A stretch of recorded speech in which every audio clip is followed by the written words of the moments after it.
Okay, folks, we are back. Episode 32 of Street to Strategy. Wow, man.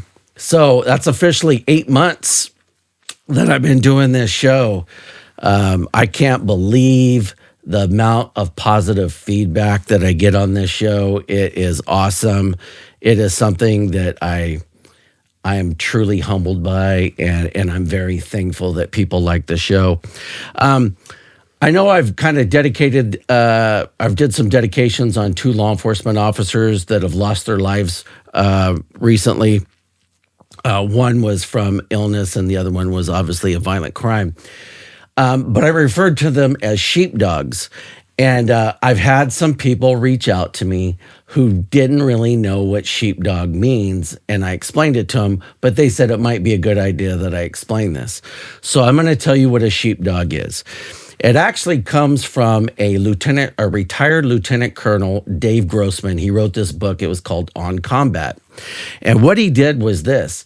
He categorized people into 3 categories. There's sheep, which is normal people who do not want to have any part of violence. Then there's wolves. And wolves, they prey on sheep, right? And that's the criminals out here. And then there's people like me, sheepdogs, right? And my job was to protect people that couldn't or wouldn't protect themselves. But here's the problem with being a sheepdog. Sometimes we look like wolves. We can smell like wolves. We have to do wolf things to keep people safe. But it also refers me to a quote, and it was George Orwellian, but this is what it said.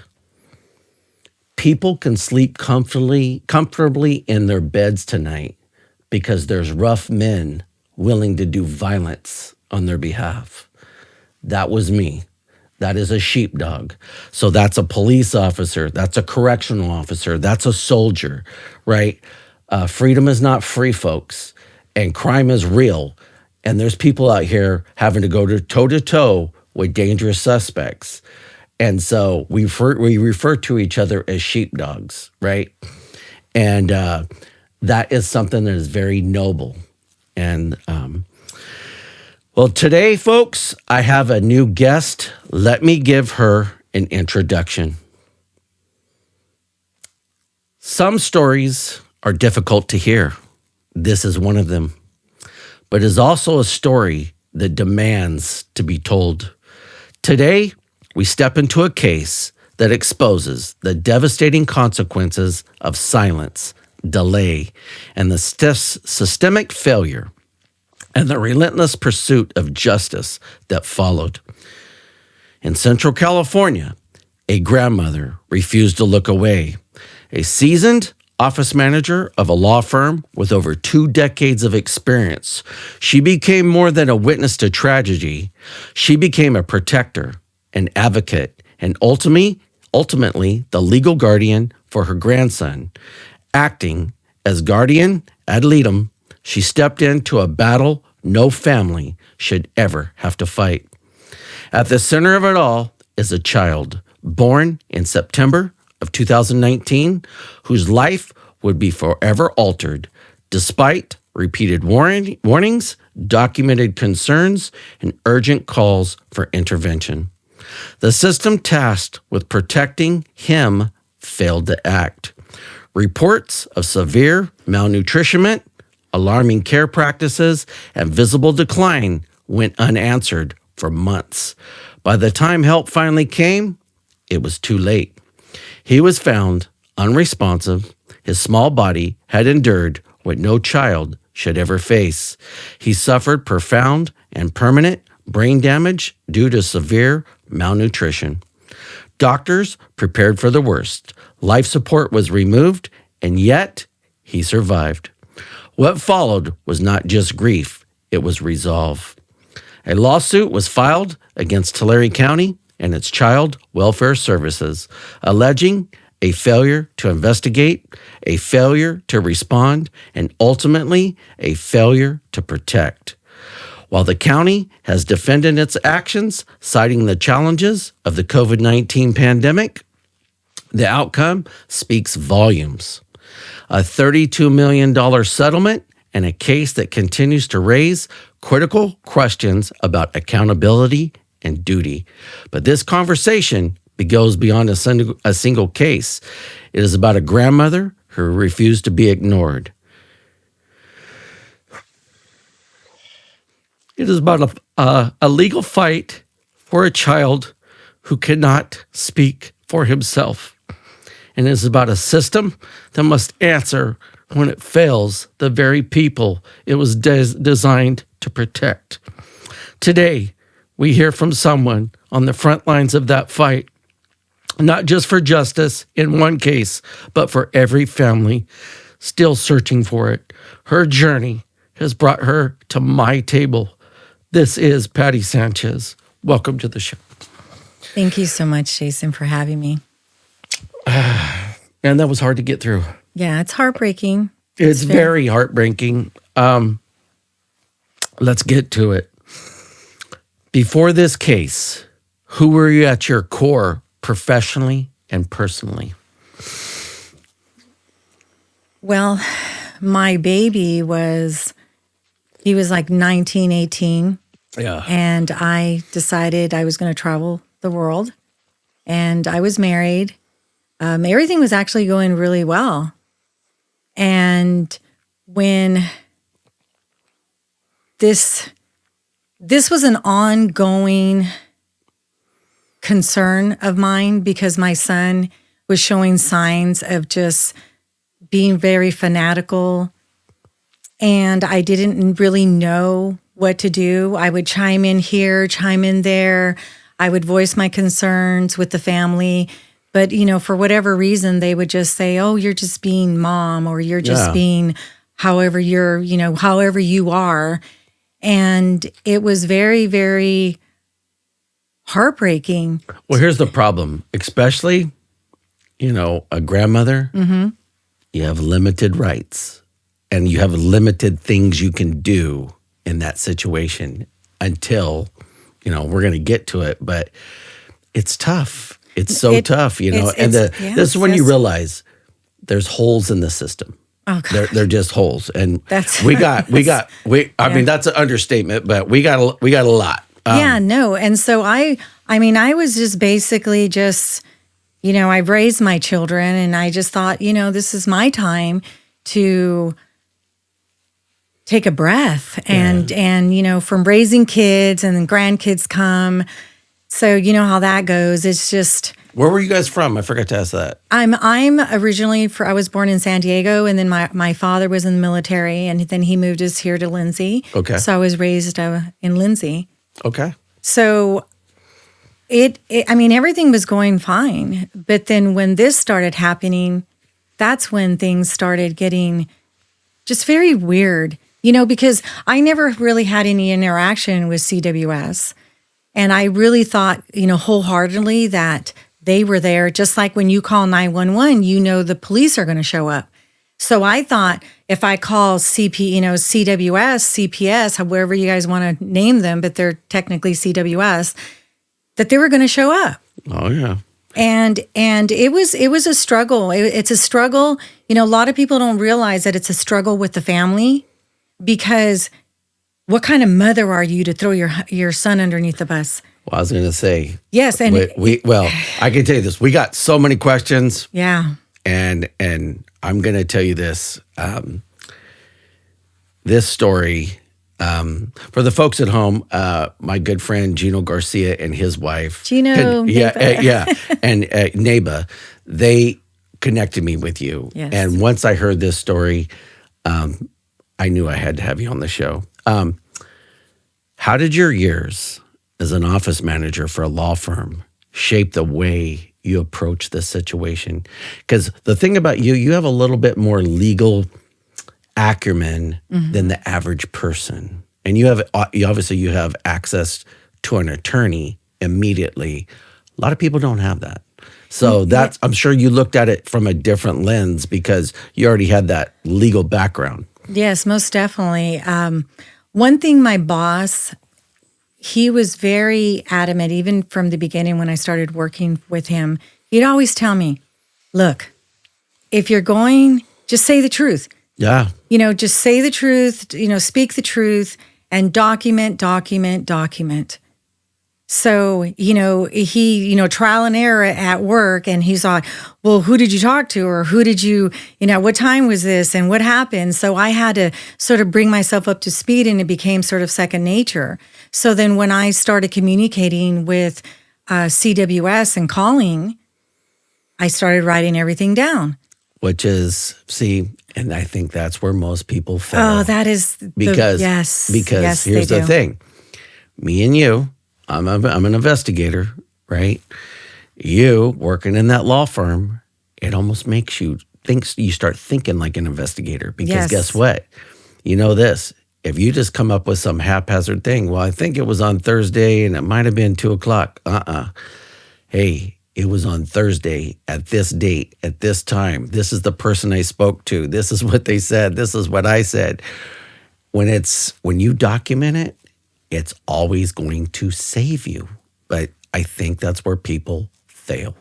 Yeah, no, most definitely. And they fail because they take, in just good faith that CWS is going to do something. If I call, they're going to roll on it, because they have the emergency, immediate response, and then they have the 10-day response. Correct. So I that's just what I thought. And then there was other people, I would encourage all the family, why don't you guys call and let's just, Because sometimes a group effort, it's better than just one person. Most definitely. Yes, most because definitely. one person can end up, it almost feels like you're the squeaky wheel. You're the one that's complaining, right?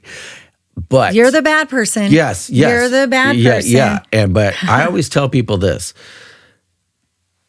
If you don't try, you won't know. Yeah. And I've worked hand in hand with CPS, and there were some great social workers, and a lot of them would reach out to me because I learned a valuable lesson in the beginning of my career. Cops were mandated reporters, and that means this. You can't just go, I don't think this is anything. I always acted. I always filled out an application for petition. That means we can remove the kid from the home. I always got CPS involved. I would rather err on the side of caution. And that's why I lasted 25 years being a cop. Cops that don't and just take it for granted, if something ends up happening, you can lose your career real quick. And if it's egregious enough, you could be charged criminally, And so I always filled out a petition. I always wrote a report. That, because you're like you said, documentation, that saves us. Here's one. What did you first notice about your grandson that concerned you?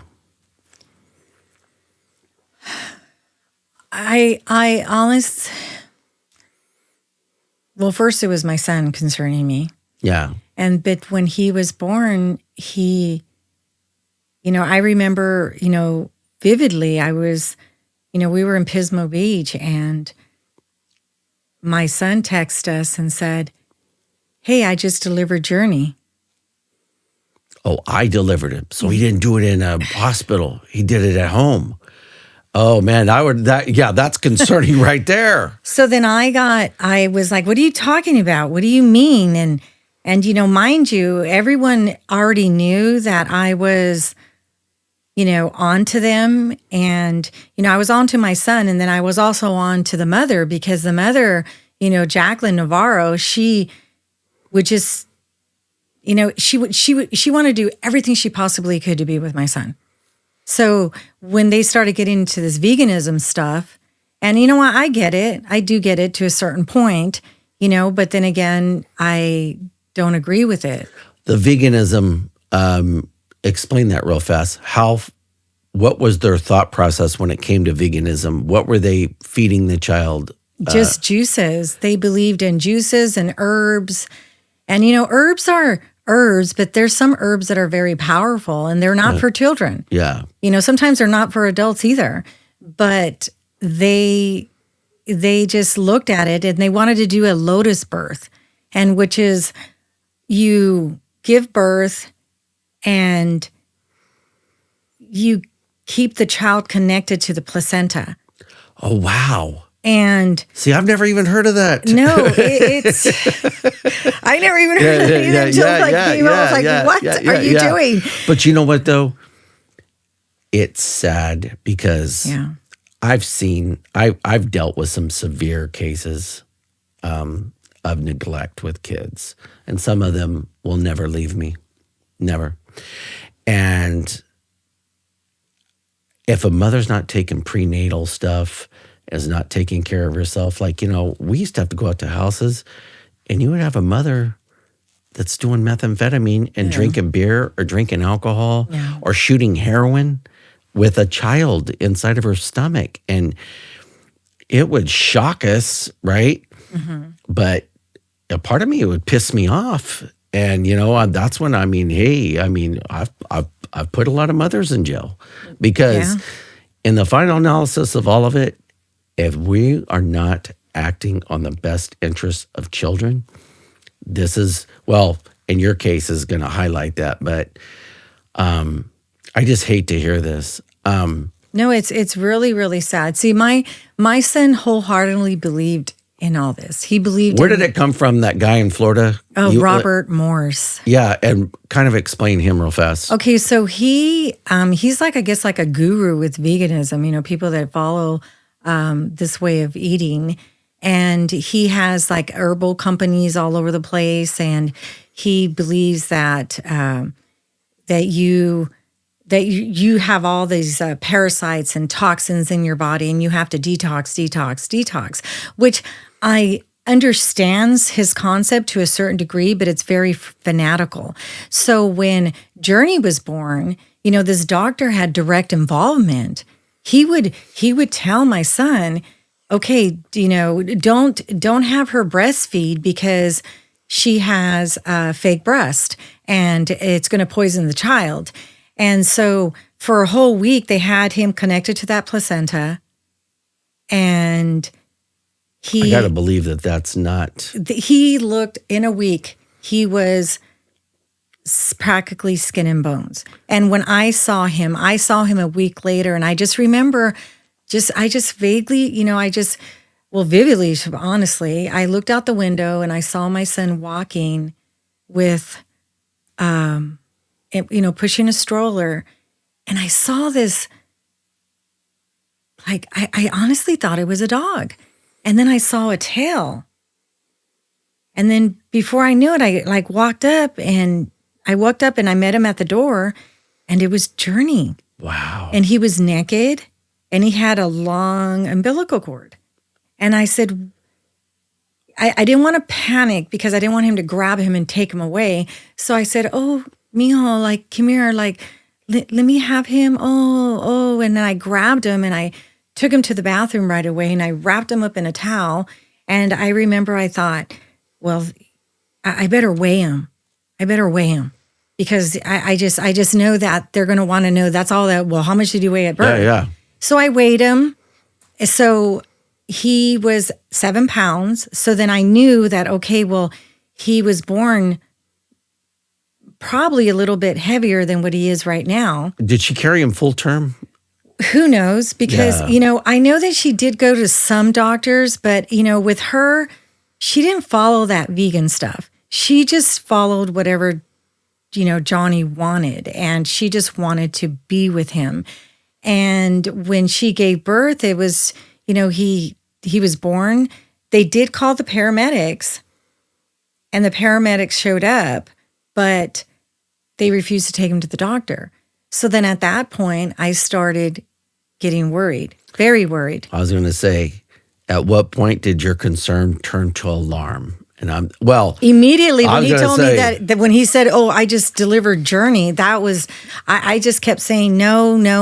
And, and I had some family members that were vegans and they were like, oh, it's fine. Don't worry. But a newborn, they need formula. They need milk. They need breast milk. Yes. They need that stuff. Yes.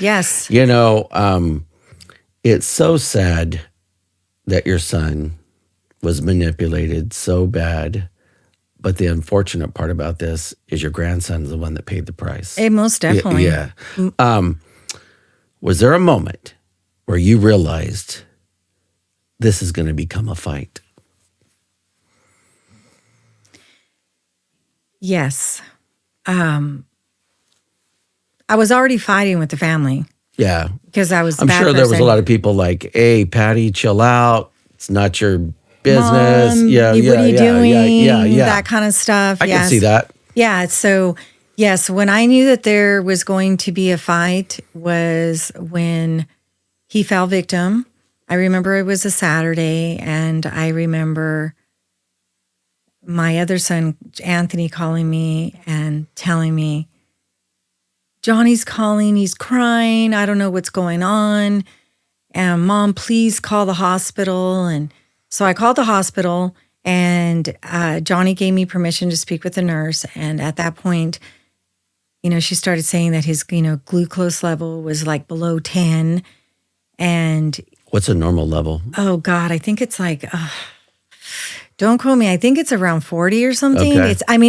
It was relatively 40 or 80. I can't remember offhand, but it was so low, and his extremities, his arms and hands, extremities started already turning outward, and he was severely swollen, and he was a blue-gray color. So when the nurse started explaining all that to me, and then I spoke with a social worker, because I reached out because I said, wait a minute, because he fell victim in Orange County, luckily. They never really go out, go on vacation. Yeah. But they just happened to go on vacation. And luckily, Journey fell victim over there, because then I was able to communicate with the social workers out there and let them know, give them a heads up. Hey, I called CPS several times for Tulare County, and this has been an ongoing thing. You need to be careful, because they're not going to allow you to administer any kind of Western medicine. They're going to be very, very against it. So at that point, the social worker, this particular social worker, I guess she was the on-call, I believe, she pulled the file. Like, she pulled everything that was going on in Tulare County, and she told me straight up. She just said, they fucked up. Okay. And I go, wow, okay. I said, and I'm like trying to grasp that part. And I said, okay, well, they did, so then does that mean that every time that I called, I thought that they were making contact with them. I thought that they were going to do something. And I started just thinking to myself, like, what is going on here? Wait, this is going against what I thought the process was going to be.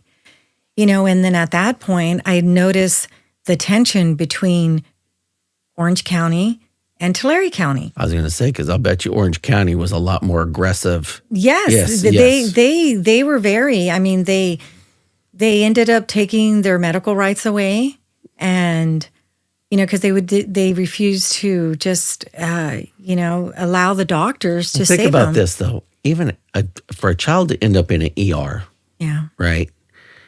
We're already in scary waters. Mm-hmm. And then what does it mean to you to serve as guardian ad litem for your grandson? At the time when we initiated the lawsuit, because honestly, I didn't want to pursue with anything like that, because I was so devastated that my son got arrested. My grandson were saying that he was special needs, but they would not tell me like details.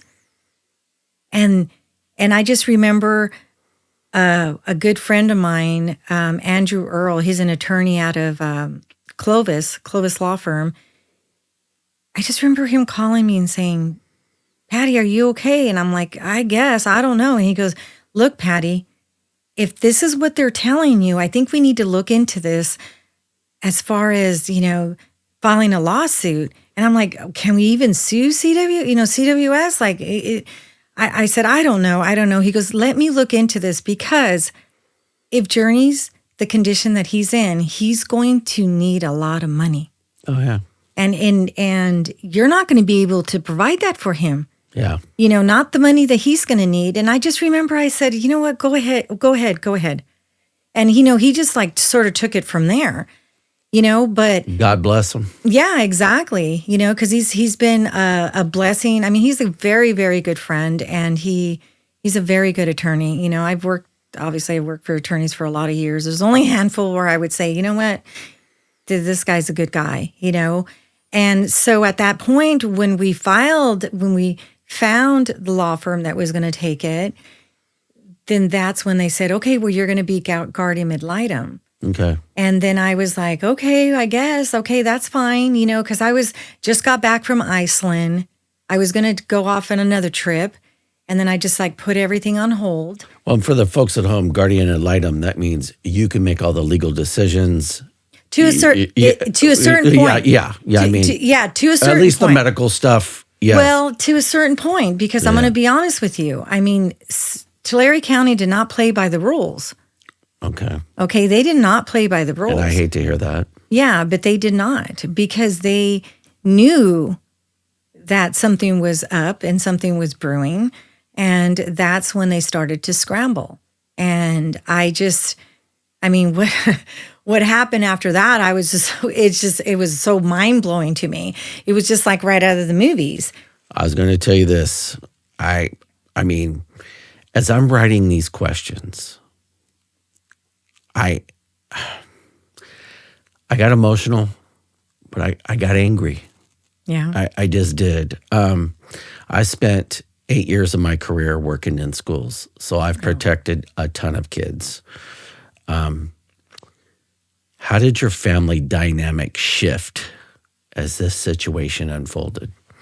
I'm sure Johnny got confrontational, mad at you, and Yes, he did. He did. The whole family did. His father, that side of the family, they did. Everything changed. I was married, and at my ex-husband at the time, who wants to deal with a disabled child? Who wants to deal with things of that nature when you're trying to just live your life and just enjoy it? Well, and you just said something that I didn't even think about. It cost you. It sounds like it cost you a marriage. Yeah, it did. Yeah. And it was a blessing in disguise. Yeah, because I was going to say, sometimes doing the right thing can come at great personal loss. Exactly. And even though I don't know you all that well, this story is gut-wrenching. This story is inspiring. And from me to you, I'm impressed. Thank you. Impressed. And what gave you the strength to keep pushing when no one was responding? That had to be frustrating. That was very frustrating. It was very, I kept thinking of Journey, and I kept thinking. Did you have custody of him at this time? No. Okay. He stayed in the hospital for a month. Okay. For a month, he stayed in the hospital, and ICU? Yes. Okay. And it was the most confusing. I'm going to say confusing because I was very confused, because when they said special needs, I thought, well, is he going to be a little slow? Can he smile? Can he move? Can he do this? And then after he was in the hospital for a month, then he went to a medical foster home for a month.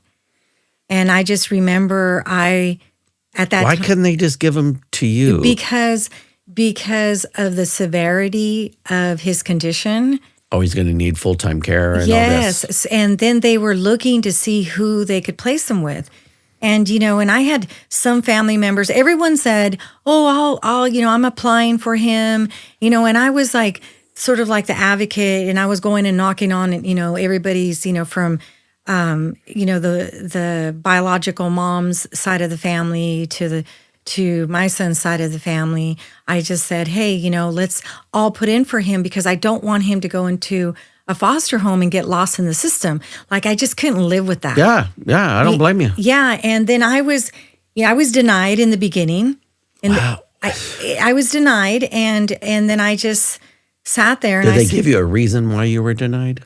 Because they said that I was following some ding dong family member. And I'm saying this very lightly. Yeah. Said, oh, she believes the same way that her son does. And I was just like, no, I'm the one that called CPS. I'm the one that called the police. I'm the one that's been advocating for Journey. So I don't even know what the heck is going on. So I guess the emergency social worker at the time denied me. And then I had a conversation with my youngest son. And I just remember him telling me, no, Mom, just get him. I'll help you. Just get him. And I'm like, you think so? And I'm like, oh, okay. Yeah, because that's not an easy task. Yeah, no, it's not. It's not an easy task because the part that I cringe on was that I'm going to have to interact with them. They're going to, take a deep dive into my life, and they're going to, you have to do all these things, and they were denying me and sort of accusing me, and I didn't like that, but I just thought, well, it wasn't your fault. Yeah, I mean, none of this is your fault. Yeah, no, and I did everything I could. The only thing I needed to do is seriously kidnap him. Yeah, and take him straight to the emergency room because. We're not here in the United States. We're not really used to, children that are malnourished. We don't know the signs.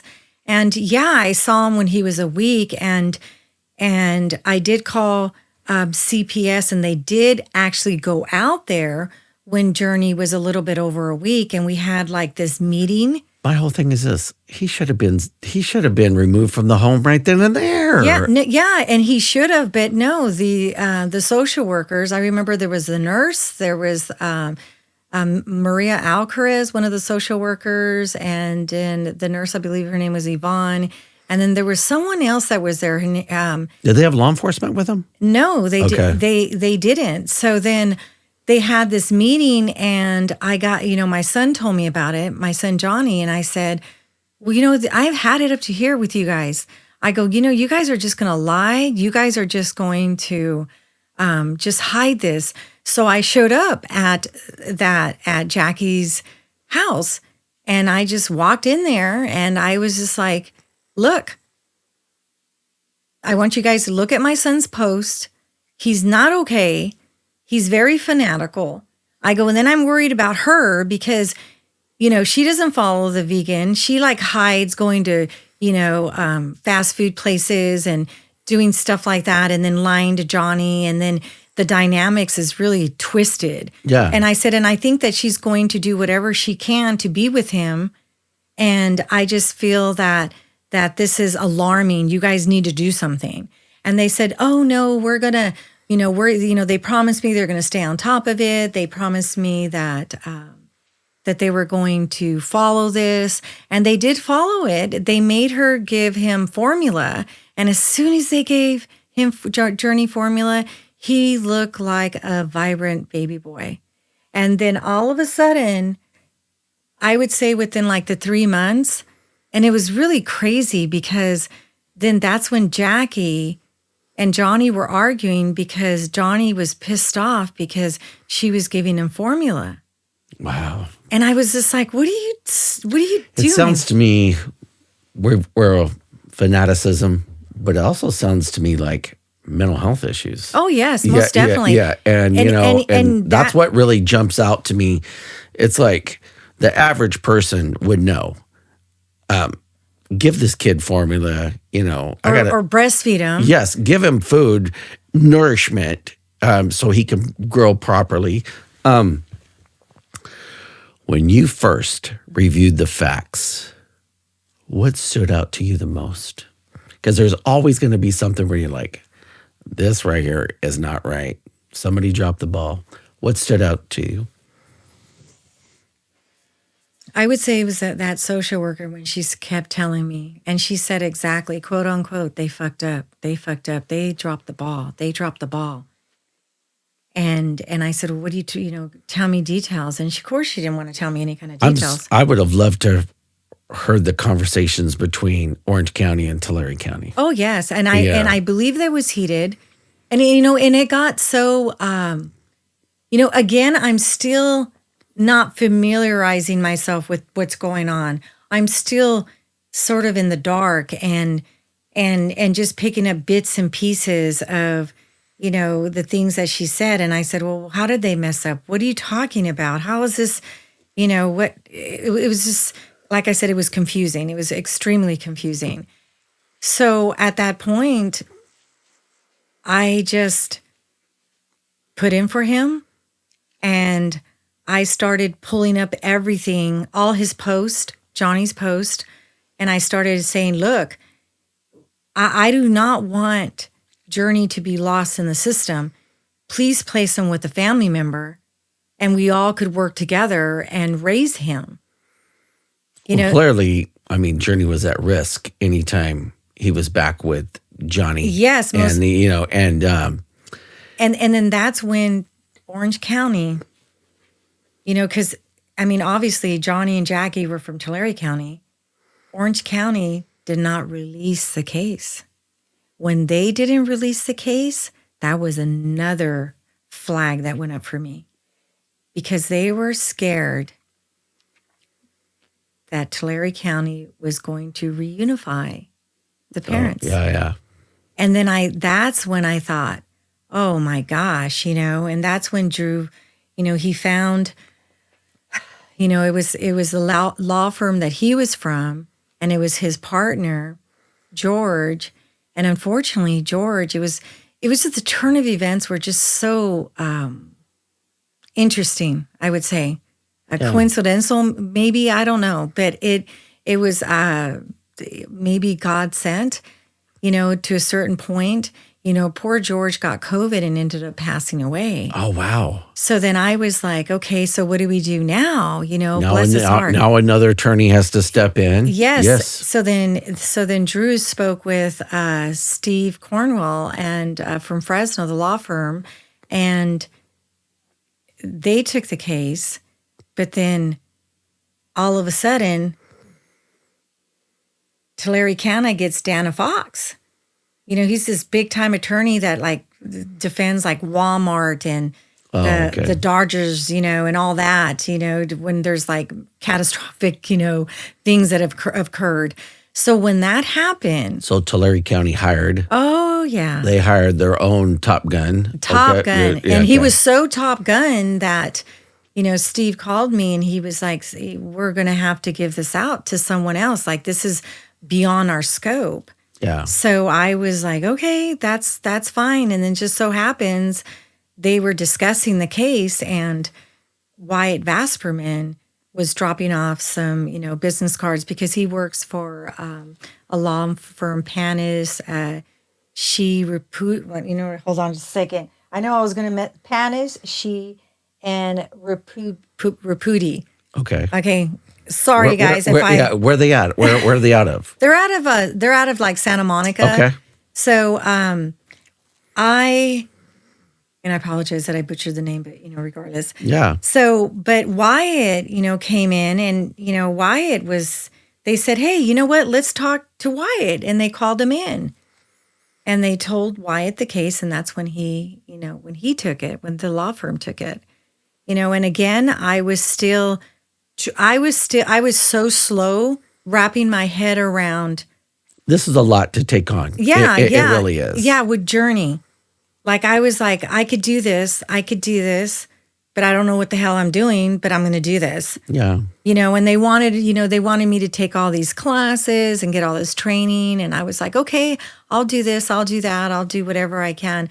I didn't even know anything that what I was about to get myself into.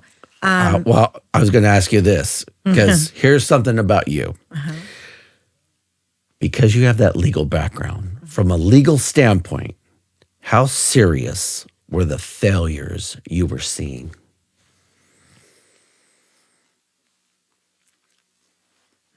Well, I'll put it to you this way. When Wyatt took the case and the interactions that I had with Tulare County, because they showed up at my door, even though technically they weren't really supposed to, but then they were going to supervise the visits between the parents and Journey. But I told Wyatt, they're a bunch of criminals. And he told me, no, they're just probably incompetent. I said, no, Wyatt, I have worked for a criminal defense attorney for 20 plus years. I'm telling you right here, right now, I know a criminal when I see one. This is something serious. And he was like, I think he wanted to just, be nice about it and just listen to me. But I didn't think he really knew until we got into it. I could tell you this. I've had a lot of interactions with CPS in my career. And I've worked with some very good CPS workers. Yes. I mean, that's a tough gig. It's a really tough job. People don't realize these people are overworked. They're underpaid. They have huge caseloads. And they're trying to manage a caseload. And then when they get immediate, right, all that caseload goes on the back burner because that immediate is the most important thing. Mm-hmm. But I could see where things could fall through the cracks. And, I'm not defending anybody. I'm just saying I've worked with some great ones. I mean? And I've actually interacted with some very, very good social workers from Orange County and Tulare County. Yeah. But I'll tell you one thing. I mean, to this day, I will never say who the good ones were but I will say who the bad ones were. Yeah. Because the good ones, they need to be there. Yeah. They need to still have their position. And Tulare County, you think that they would be held accountable for something, for everything that transpired. Yeah. But they're not. And I wish I could say, hey, there's, go this route and do this and things will get resolved. No, you don't understand the dragon. I was going to say, it's an uphill battle. It is. Here's one that I think people need to hear. What is the responsibility of child welfare services in cases like this?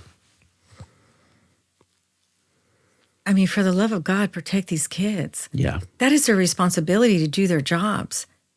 And you know what? I'll tell you one social worker.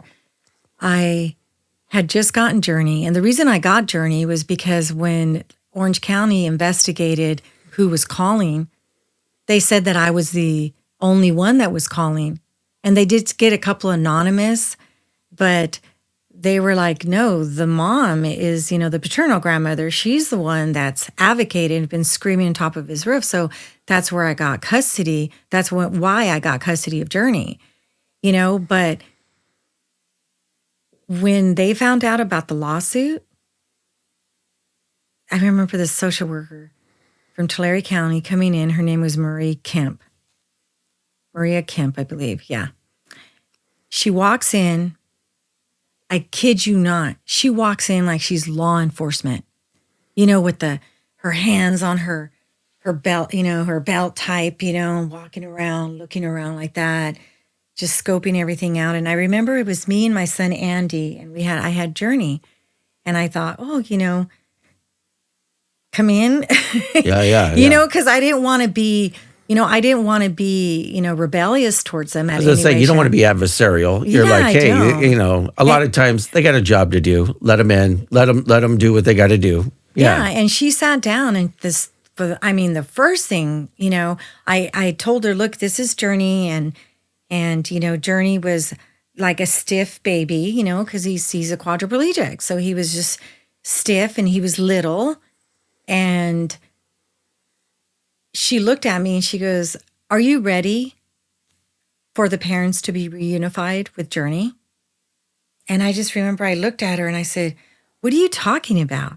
Have you read the case file? She goes, yes, I have. And I said, no, you haven't. I said, why would you guys even want to consider returning Journey back to the parents? What is wrong? Like, I don't get it. And me and my son were just it was a scared shock. It was an intimidation. And then she sat there and she was just like, well, I'm the one that's going to make that call when this case gets turned over here. Wow. And I was like, what? I go, no. And then she saw that I visibly started getting upset as far as like crying. And then she switched it and she gets up and she gives me her card and she says, you could call me whenever you want. And I just want you to know that you don't have to listen to anything that Orange County tells you. Oh, okay.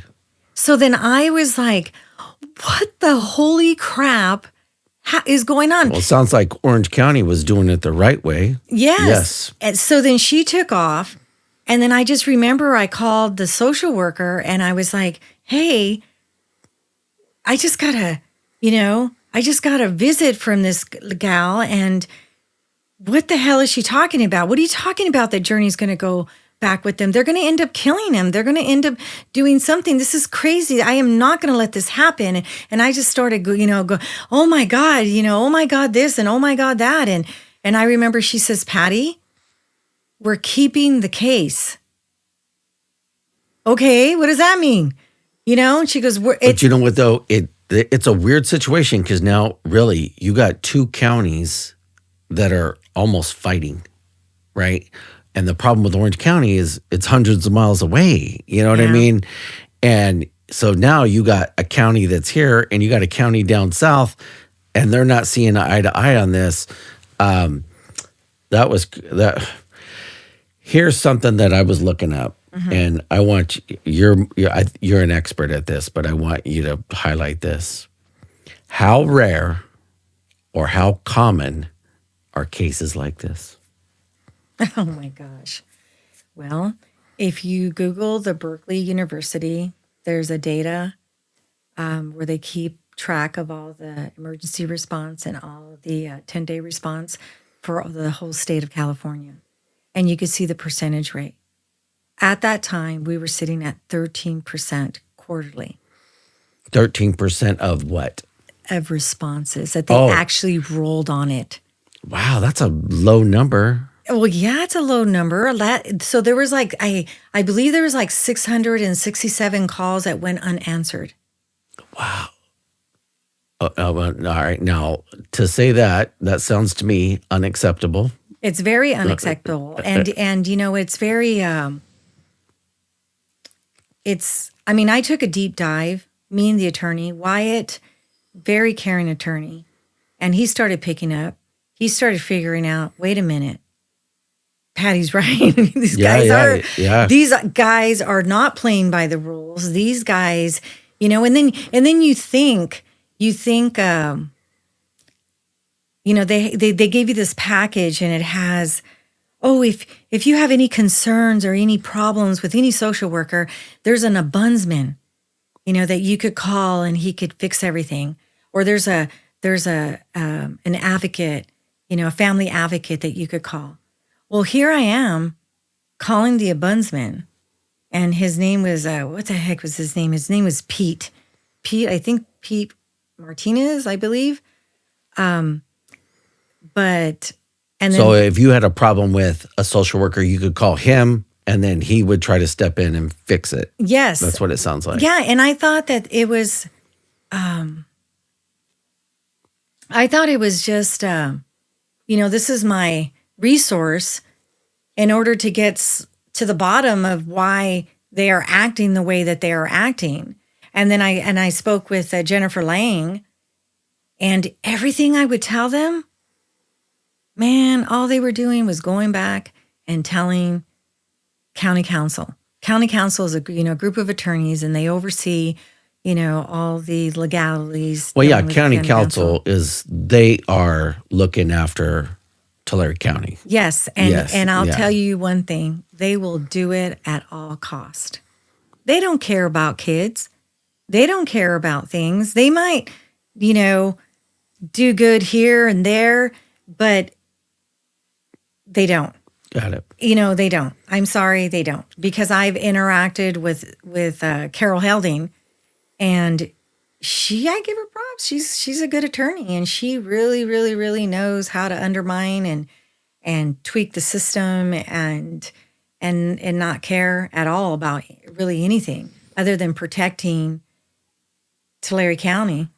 Well, here's something that kind of stood out to me.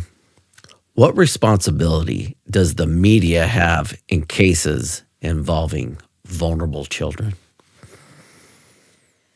Okay, so there's a law in place, and I understand why it's in place, that, it's the confidentiality of the child. Yeah, you can't release a juvenile's name. Yes. Yes. And you can't really disclose any kind of information. Well, that law is their shield.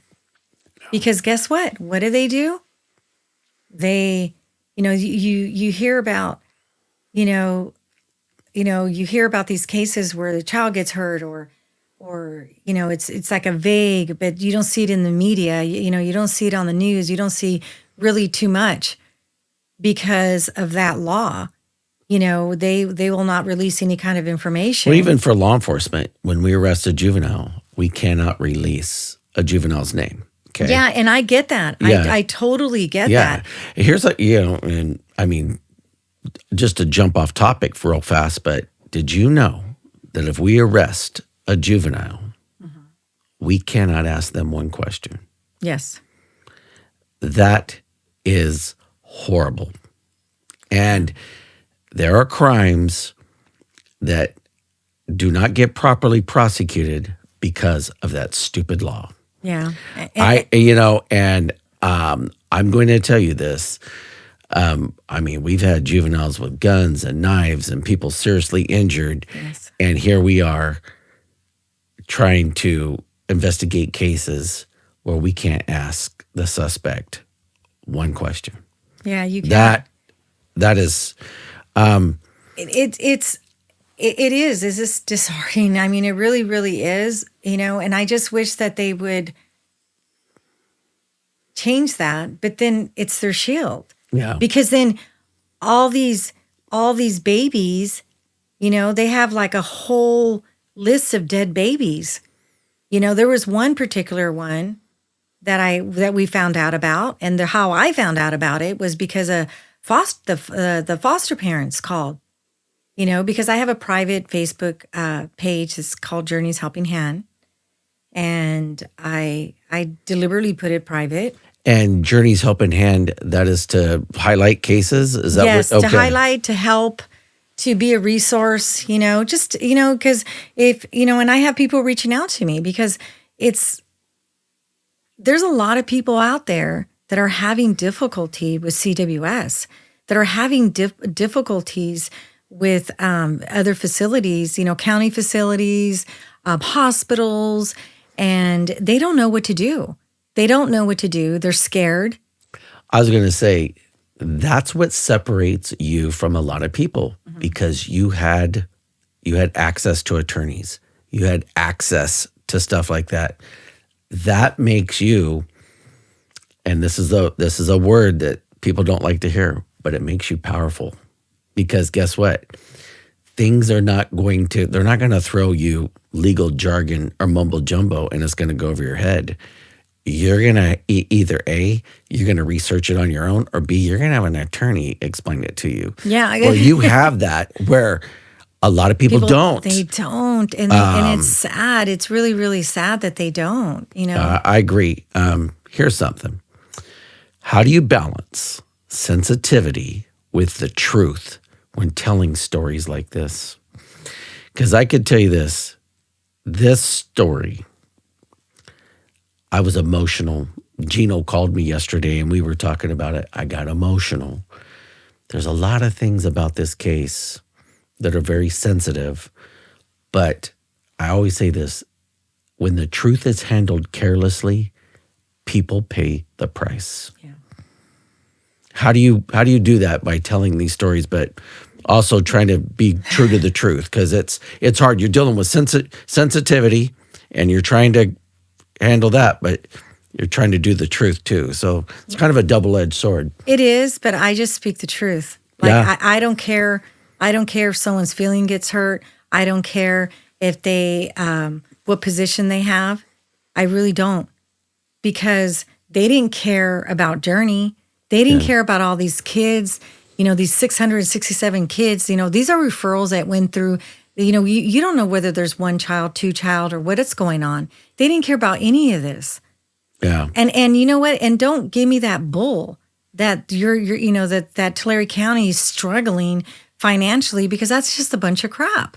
I mean, we took a deep dive. I mean, Wyatt, thank God he's who he is, but we found out that what the government and the state pays the county. I can't attest to the other kids, but I'm pretty sure it's the same format. They were getting $15,000 for Journey, and they give me 10% as a foster parent, because I had to go through the process to become a foster parent. And so you're getting $1,500 and the county is keeping $13,500. Yeah. Okay. And then I think, well, some medical insurance, and I try to be realistic and logical. Okay, XYZ, they have to pay for this or they have to pay for that. But then I get to a point where it's like, if you're a disabled child in Tulare County, and I think that this is pretty much statewide, national, honestly. Yeah. You don't get the resources that you should get. I remember I went to the regional center, and that was a waste of time, because they looked at Journey, and I just remember the physical therapist says, well, I just don't feel comfortable, because of the condition that he was in. Yeah. Yeah. And then they denied me his, he was in desperate need. He needed a wheelchair and he needed a feeding chair, but they wouldn't approve for the feeding chair. And then they said, okay, well, just go to a CVRC. And I was like, you guys are playing like ping pong, and there's like funds here. Okay. There's funds. Where is this money going? What are you guys doing? So then I started taking a little bit of a deeper dive into management, CWS management, Health and Human Services management, Tulare County Board of Supervisors. I don't see them getting paid, Yeah. They get a pretty good pay. Yeah. If you ask me. Yeah. County Board of Soup does get paid well. Yes. So then that's when it just started, at that point, we just started realizing what we're dealing with. And there's no accountability with the ombudsman. We found out, going back to what I was talking about here a few minutes ago, they audit themselves. Do you understand that there's no outside agency? Yeah, there should be some. Yeah, because law enforcement has an outside agency. We found that out. Yeah. But Tulare County doesn't. So when I was calling this ombudsman, this Pete guy, then he was showing up at my house as being one of the ones that inspect my home and making sure that everything's okay. And I'm like, wait a minute, aren't you the one that I spoke with when I was telling you all the horrible things that were going on? And then and that's the part that people don't realize, that they are not being held accountable, is because they are auditing themselves, and they're sitting there and they shift positions, like they change positions. And to me, what I've seen, I would say, if you do their dirty work, you're going to get promoted. I want to take you back to March and July of 2020. Okay. How many reports did you make during that time? And what was the response you received? God, I made so many reports. Ballpark figure, 5, 10. What are we talking about? I think it was probably about between 15 to 20. Oh, wow. That's a lot. Yeah, that is a lot. I kept calling and calling. And I remember I pulled they didn't have no documentation of it, though, for whatever reason. She didn't call. But then I pulled my phone records, and, there was phone calls there that I was talking for 19 minutes, 20 minutes, and telling him, hey, do something, do something. This is not good. Journey he has a horrible rash. He doesn't look right, but then I saw that he had like chunky cheeks, like chubby cheeks. But lo and behold, it was due to the malnourishment. I didn't know that when you get severely malnourished, you start getting, edema, start swelling, and then his hair started turning like a copper color, like he was like a blonde, like a blonde. And I didn't know that is one of the signs, in the pot belly. Oh, yeah. But I didn't know at the time. Yeah. What was the most alarming thing you reported during this time?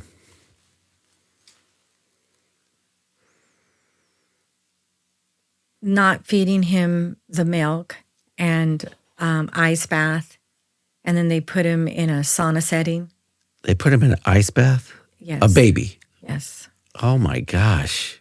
Yes. And then they would put him in a sauna? Yeah, sauna setting. Yeah. Wow.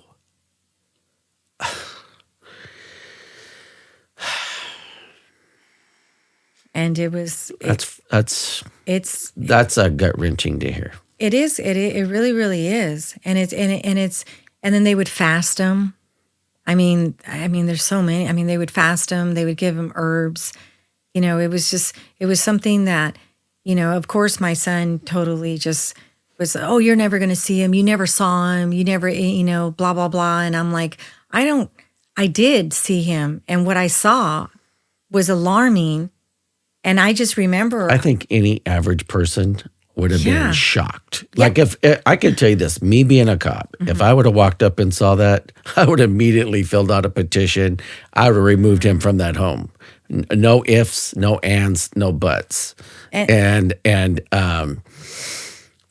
here's one. How did it feel to keep calling and not be heard?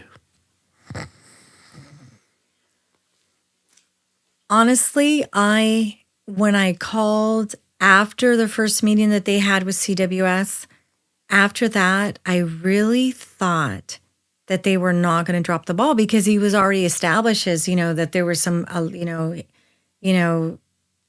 harm I towards guess the medical child. issues. The detriment to the child, Yeah. But afterwards, I really thought that they were going to roll on it. Yeah. I really, really thought, and they didn't. And I didn't start finding that out until he fell victim. And then talking to Orange County and then talking to Tulare County, I started connecting the dots. Yeah. At any point, did anyone from the system acknowledge the urgency? Sounds like Orange County did a little bit. Yeah. They did, but I'll tell you one thing. Again, I just feel like it's God sent. It's a blessing in a sense. It's really strange, but right before we filed, the claim, with the county, I remember the attorney Steve calling me and saying, Patty, do you have any other information to, for us to add to the claim? And when you say the attorney Steve, is that Tulare County's attorney? No. Okay. This is for the lawsuit. Oh, for the lawsuit. Okay. He told me that they really didn't have that much information. And he said, well, do you have anything more? We want, we would like to file something that's a little bit more, beefy, other than just, these calls and blah, blah, blah. So I remember I spoke with him. It was like a Monday. And I was, of course, dealing with Journey and dealing with doctors, getting all his appointments, doing all that kind of stuff. And then I just remember I thought, man, this is all I have. I really don't have too much. Then I get a call. Her name was Janie Perez. She was a social worker, and she was working. They had They specifically got a team to go and just like go through all the referrals that were in someone's desk. Yeah. A cleanup crew, a cleanup crew. So she calls me. And I just remember when she called me, she goes, I'm calling regarding a referral that was made back in April and one in June. And I said, okay. And I'm thinking to myself, what does she want? What is she talking about? And she goes, it was regarding Journey. And I'm just following up. And I thought, okay. And So that's when you realize nobody went out. yeah. Yeah. Yeah, no. And then at that point, I just remember I grabbed a piece of paper and I just started.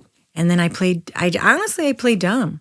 Yeah. I said, you know what? I don't know if you realize, but he's like disabled and like some bad stuff happened to him, and I told her what happened. And she goes, I know, I'm so sorry. She said that she had a son that was like special needs or something like that. And that her heart, went out to Journey. And then I said, what happened? Like, I'm not understanding why you're calling. Like, what?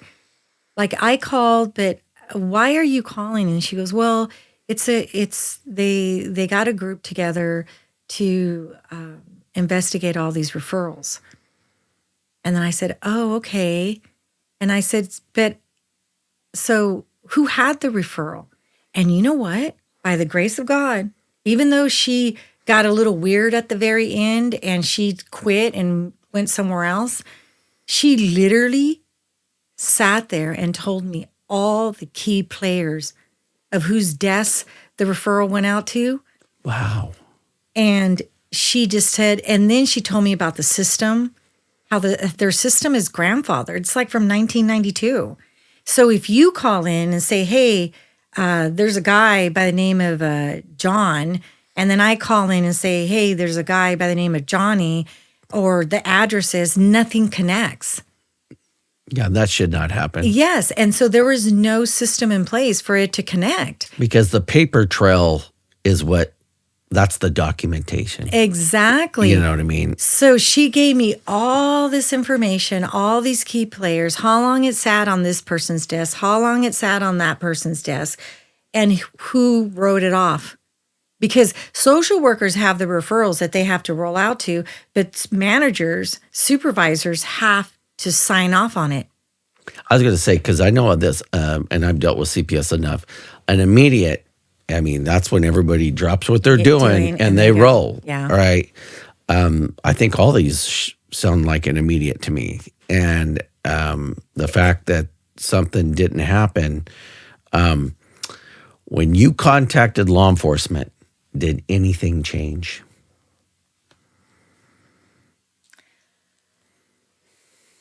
Of all the times that I've spoken with law enforcement, they turn around and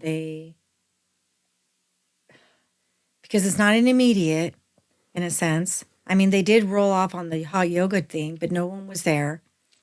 It took way too long.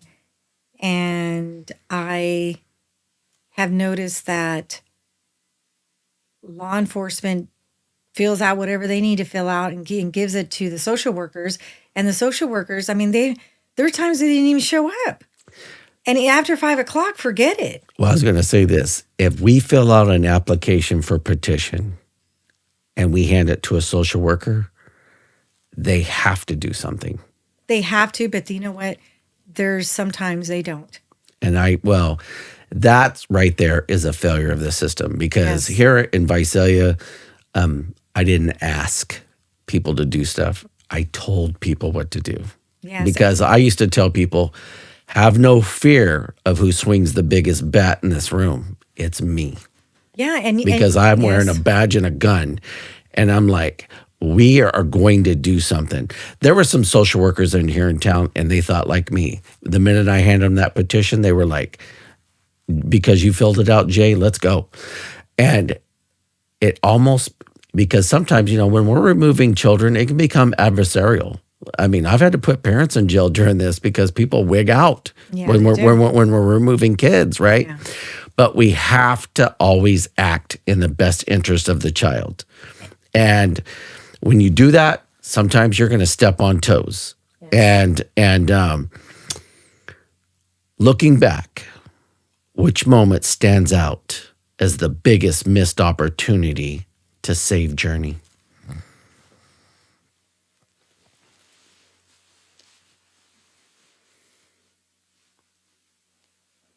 Is when I called, and it was a Saturday, and I spoke with their answering service, and I gave them all the information,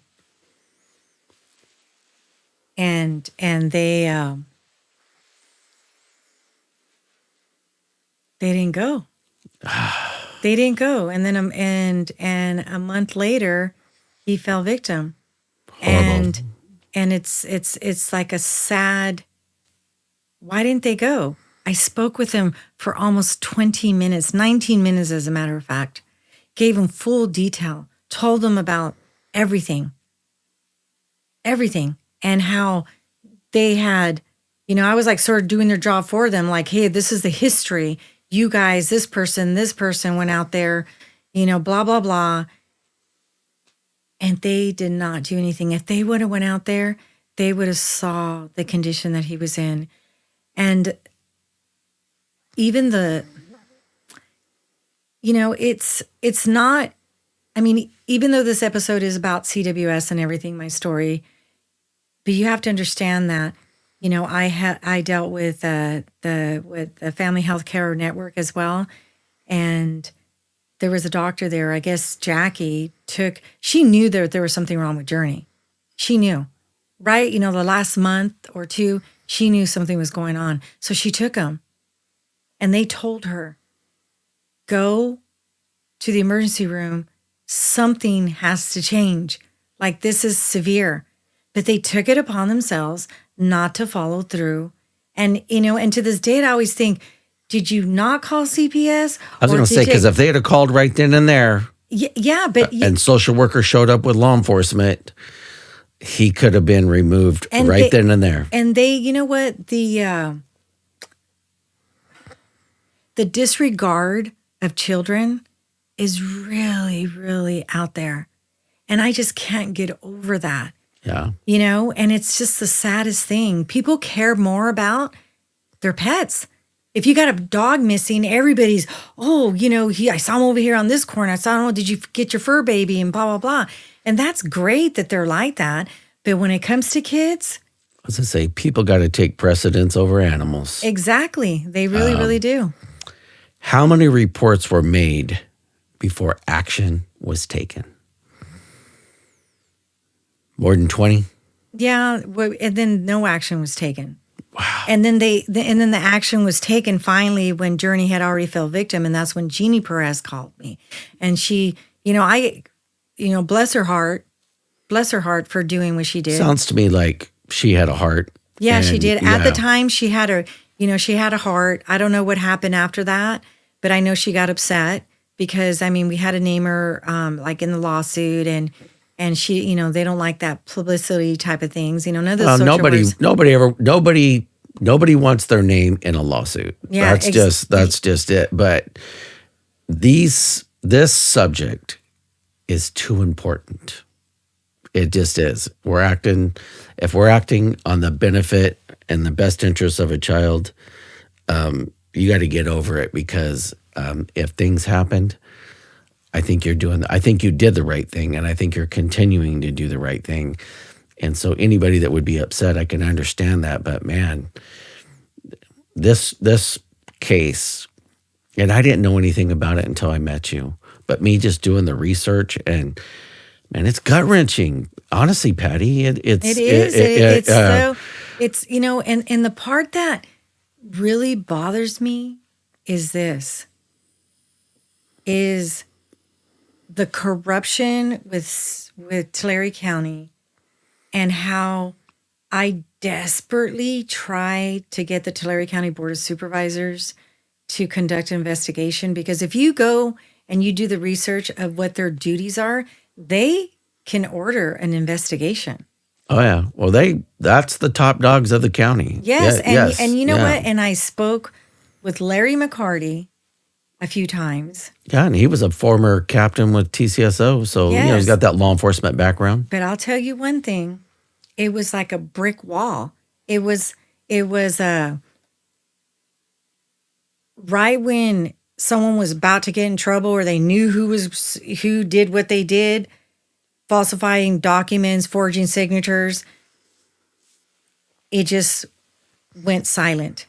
And that's the part that really bothered me, because I went to the Tulare County Board of Supervisors and I petitioned for them, please, I even started a petition, like, please, could you please just investigate this? Like, our children, these are our children here in Tulare County. And then to sit there during the meetings and hear, oh, we got this, we got funded for this, we're starting this department regarding, children, regarding this, regarding that. And it was just so weird. It was like, that elephant in the room and no one is seeing it. No one is. And the Tulare County Board of Supervisors, even with the settlement, I was supposed to get either a personal apology or a public apology. They never did. And you know what? And to this day, I don't know whether they upgraded their system. I was going to say, like, I don't know. And you know what? And I don't think they have. And the reason being is because I still get calls. I still get calls from people, and they are in desperate need of services. They're, the Goshen massacre, the paternal grandmother called me and said, hey, like, I couldn't remove the poor little girl and the baby. And, that was my son's girlfriend. And I just couldn't do it. I wanted to follow all the rules and follow everything that was going on. And then look at what happened. They both were executed. And it's just the saddest thing. There's another child from Woodlake.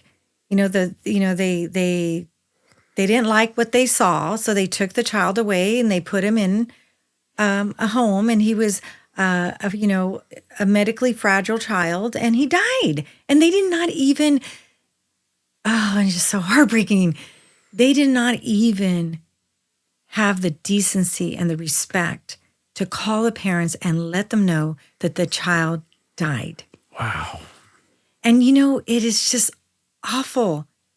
It's well, I can tell you this. A lot of this is alarming. Yes, it is. It really is. Me being a cop for 25 years and spending my career protecting people, this was an eye opener, and it was, and from me to you, I'm sorry that this happened to you. Transitioning back to Journey real fast. What do you believe should have happened during those months when you were making all those reports? I believe that my son and Jackie should have gotten arrested, for one. I agree.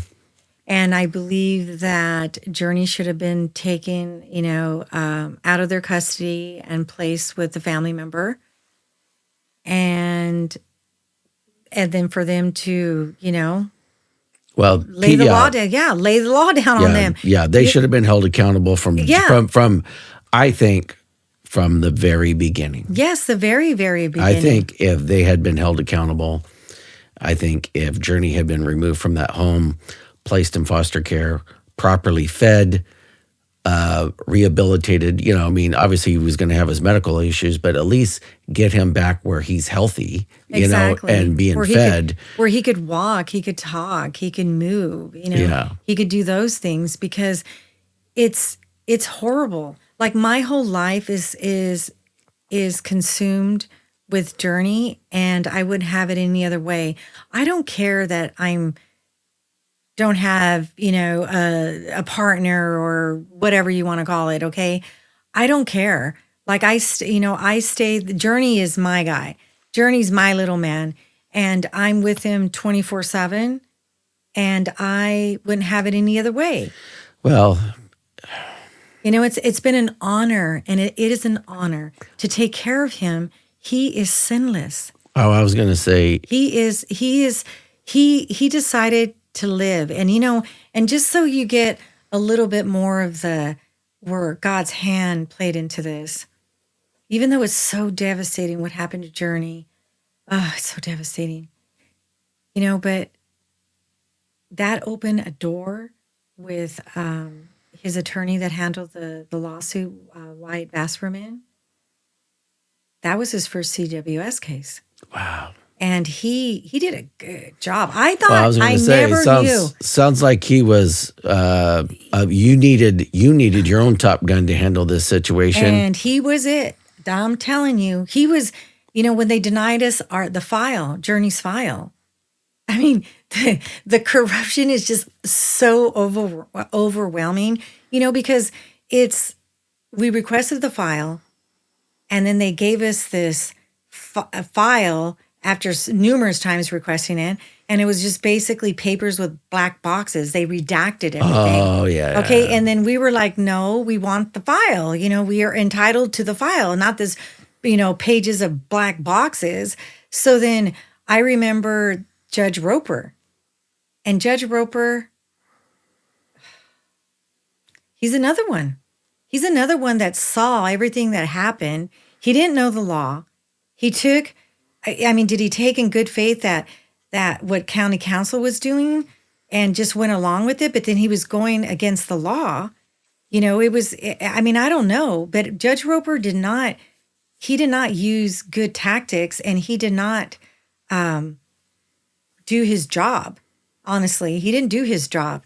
And it was sad to see that. But we weren't even out of the courtroom when the judge denied the file and left it. No, you guys are going to get that file. Wyatt was already... how can you do anything when you don't have the proper information? Yeah, exactly. So then Wyatt we weren't even out of the courtroom, and he was already filing an appeal with the appellate court in Fresno. The Fresno appellate court approved the request and ordered Judge Roper himself to give us the file. So then when we got the file, guess what? We had two versions. That's when we saw. They're so dumb. Honestly. They're so dumb. Because they mess, honestly, with the wrong attorney. And he was willing to go that extra mile. He was willing to do whatever it took.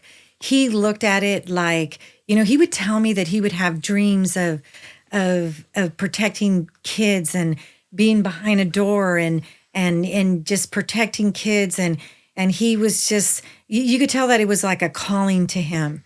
And, and to date, he helps other attorneys now with CWS, and he has, I would say, close to 100 cases of CWS. I'm going to tell you this. I dedicated a large part of my life in protecting kids. It's something that once you do it, because I come from humble beginnings, so man, I fought tooth and nail, and sometimes I was not nice about it. I was like, hey, this is happening, folks.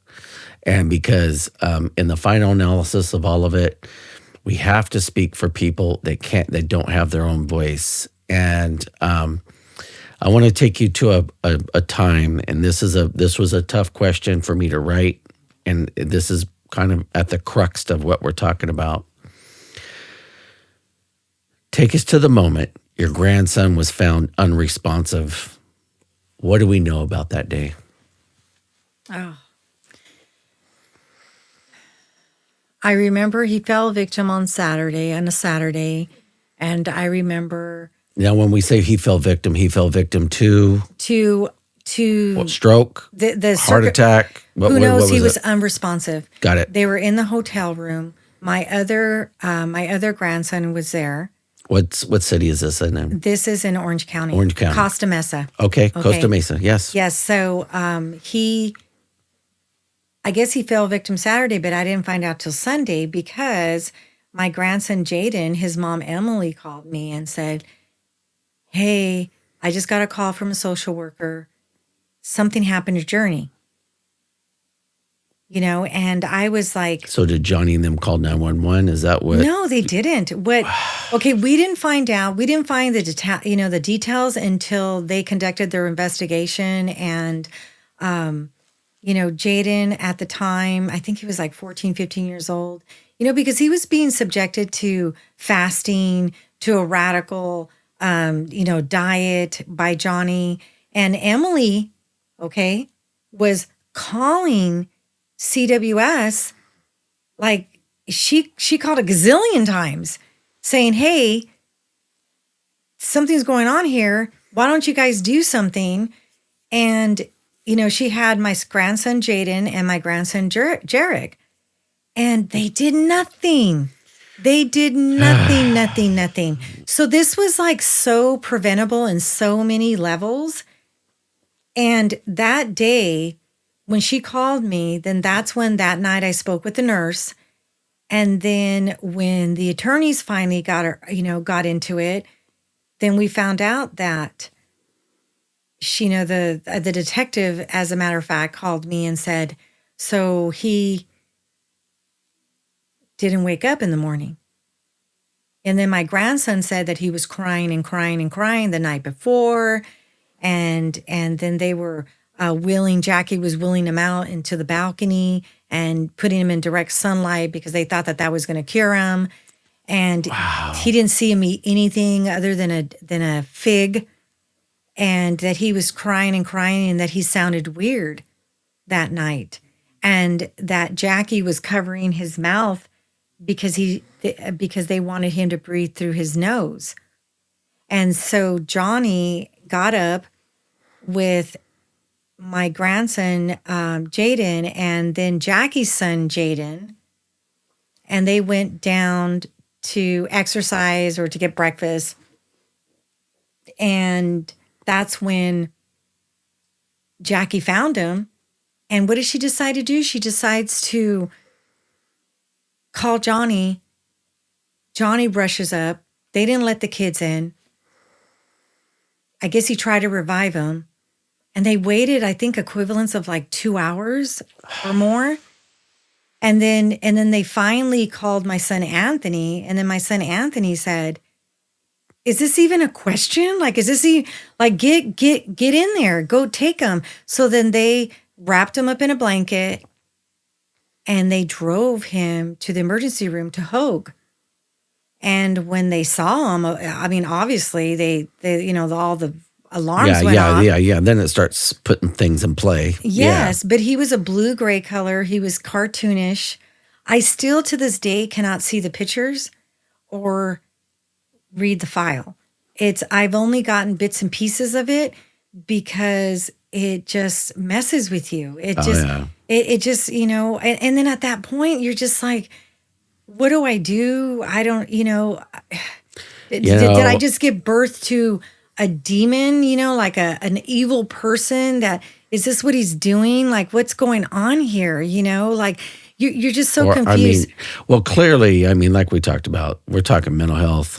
Were they using drugs as well? Or? No, they weren't. No, okay. So this is mental health then. Yeah. Yes. So as we, went through the lawsuit, we, hired all these experts, and there was this one guy, this one doctor that said, well, Johnny, my son Johnny, wholeheartedly, and as a parent, maybe you could, you could relate to this to a certain point, because you always think, was he evil?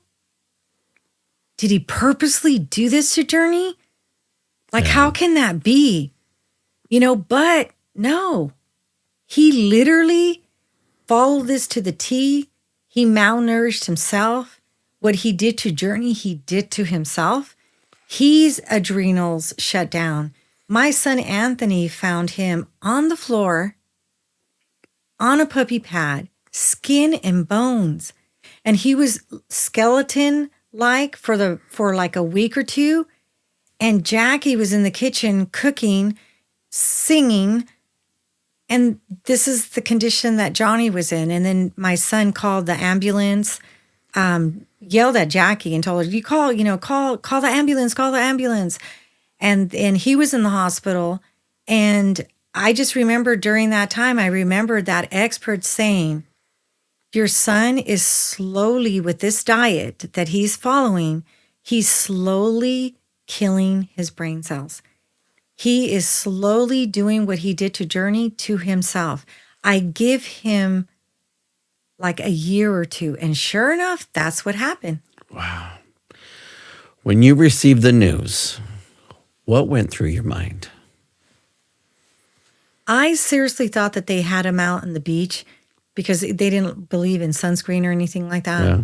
And I thought that maybe he got a heat stroke. Yeah. That's what I thought. Okay. I didn't even know the magnitude of any of this.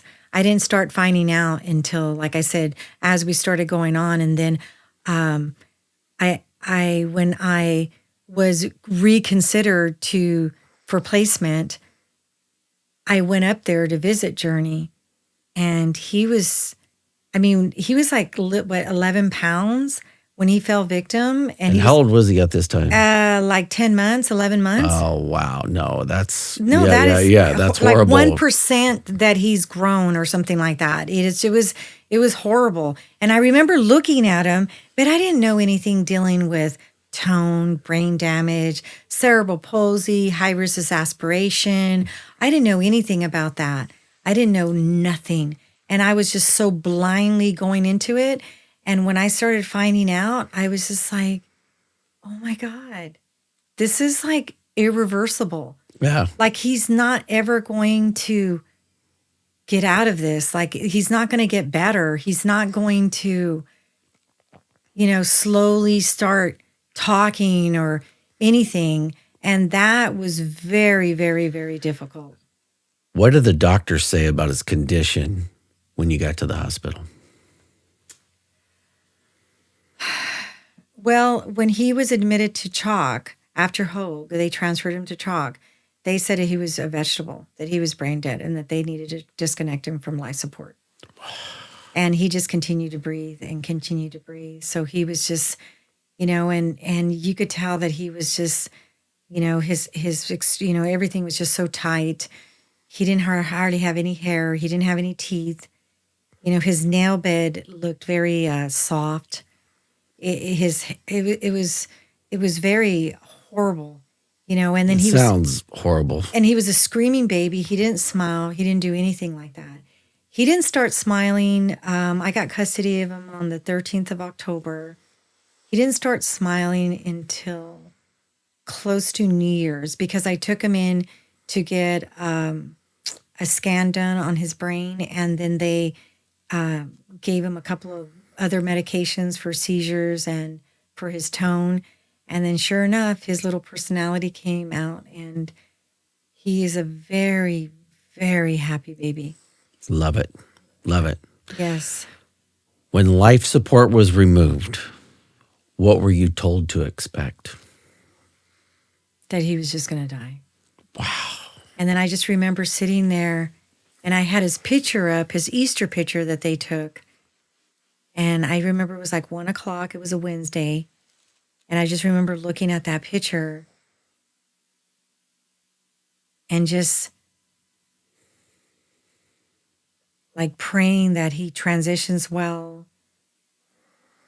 And I just stood there. And then I remember texting Johnny and Jackie, and I said, what's going on?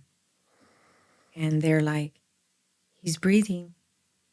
I go, so he's still breathing? And they're like, yes. And I'm like, oh my God, what is going on here? I was going to say, how do you process the fact that he survived against all odds?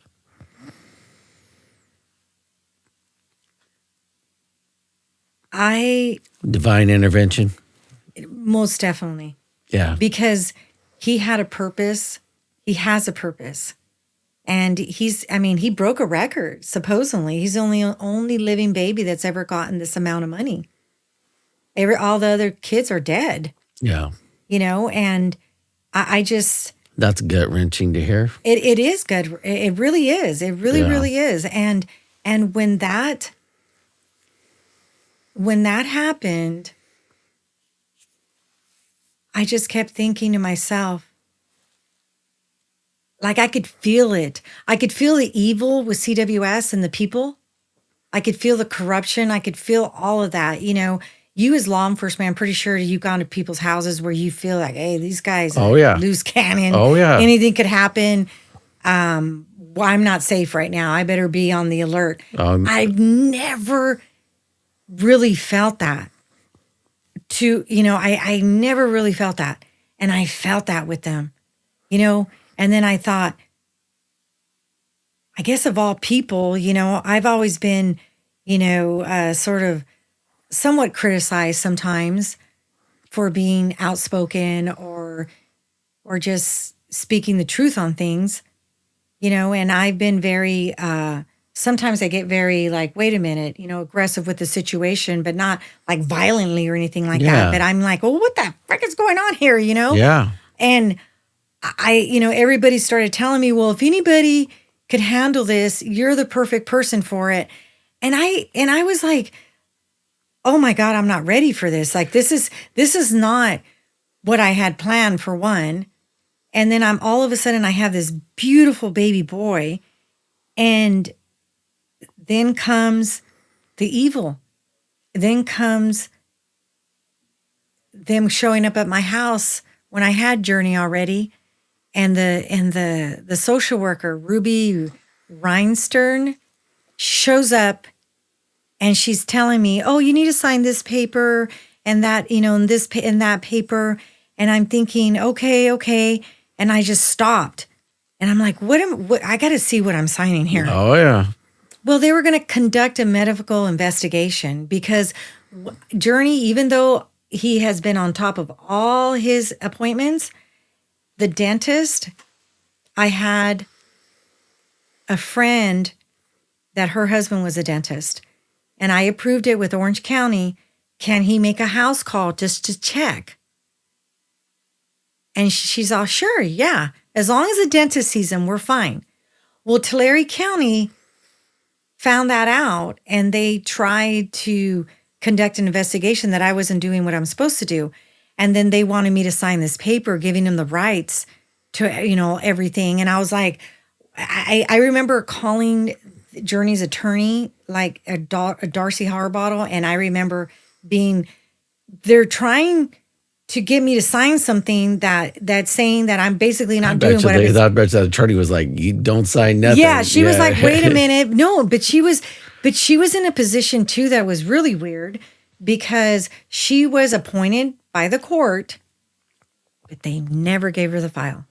Wow. To this date, she has never gotten that file, and she could not get the file for nothing. So then at that point, I called Wyatt, my attorney for the lawsuit, and I said, Wyatt, and I was like I was crying, and I was like, you know, there's something's going on.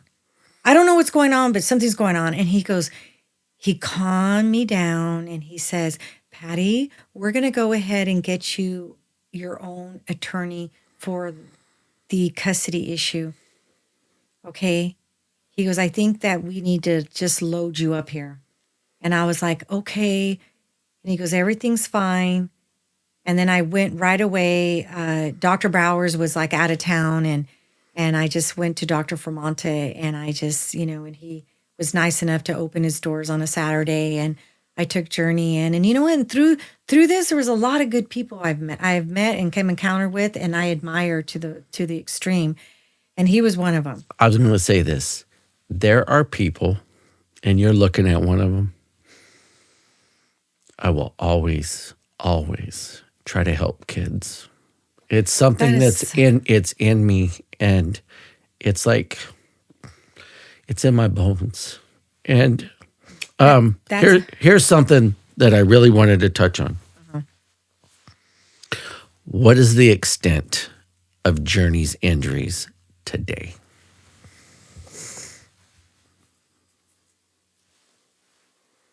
Well, about 6 months ago, he was put on hospice concurrent care for children. Wow. Yeah. I hate to hear that. It was, it took me, it's like different levels. it was a level. Well, you've been through so much through Yes. this process, Patty, and I mean, he's confined to a wheelchair. Yeah. All right. Can he talk? No. Okay. He's nonverbal. He's quadriplegic. That's a lot. Honestly, Like seizures. God bless you. Honestly, I mean, I hear this and I'm just, I didn't expect this case to be as emotional for me as it was. But as I was doing my research, I was just, there's so much of it that should have never happened. And that's, there's, it's, I sympathize. I get what people are going through. Luckily you had your career to where you were able to use your power as law enforcement to push the envelope with CWS. But for John Q. Citizen doesn't have that. we don't. And you know what? And they will bombard you. They will show up at your house. They will, and the power, one of the things that stood out with me is that these people, these CWS workers that would actually go out there and they knew they had the power. They knew that they could do whatever they want. A social worker does have juice because they can they actually can get a warrant and remove a kid from a home. Yes. I've been there and helped them do it. Yes. And you know what? And sometimes, from the family members that some of the family members that I've spoken with, I'm going to tell you something. Some of it's founded and some of it's unfounded. Yeah. And the two little girls from Fresno, well, they died in Fresno County, but they were they were taken away from the mom. The father was the one that was in concern. They were the ones that the sheriffs were looking for him, but because they didn't want to deal with waiting around for him or whatever the case may be, they removed the kids and they placed these two little girls and with foster parents in Fresno, and these two little girls died. They drowned. Wow. They found them in the bottom of the pool, hugged onto each other. And How old were these girls? They were like, I want to say they were like 13, 14 around there. They were in their teens. And believe it or not, somebody from the school system reached out to me and said, hey, please help this mom. She's Spanish speaking. She doesn't know what's going on. One of her daughters is dead. The other one lived for like a little bit. And then she passed away, unfortunately. And that's when I called Wyatt. Wyatt, please help them. And whenever I get anything where people reach out, I'm like, Wyatt, he's my lifeline. Like, please help these kids. And he will drop everything and help them. He'll do the best that he can. And he's just like, because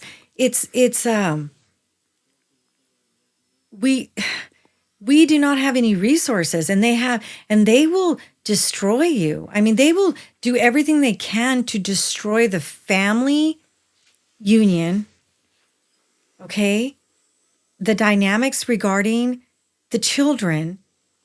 And it's very disturbing, when all this was going on and they were trying to conduct this medical investigation on me. You think that's the first time that they've gone out there? I think they've probably been out there almost like around 10 times after I got custody of Journey and during the lawsuit to try to find anything on me. I literally confined myself to the home, didn't go out, didn't do anything. Yeah. And that's where I sit to date. To date, that's where I sit because I'm like, nah, nothing's worth me going out or about or doing anything.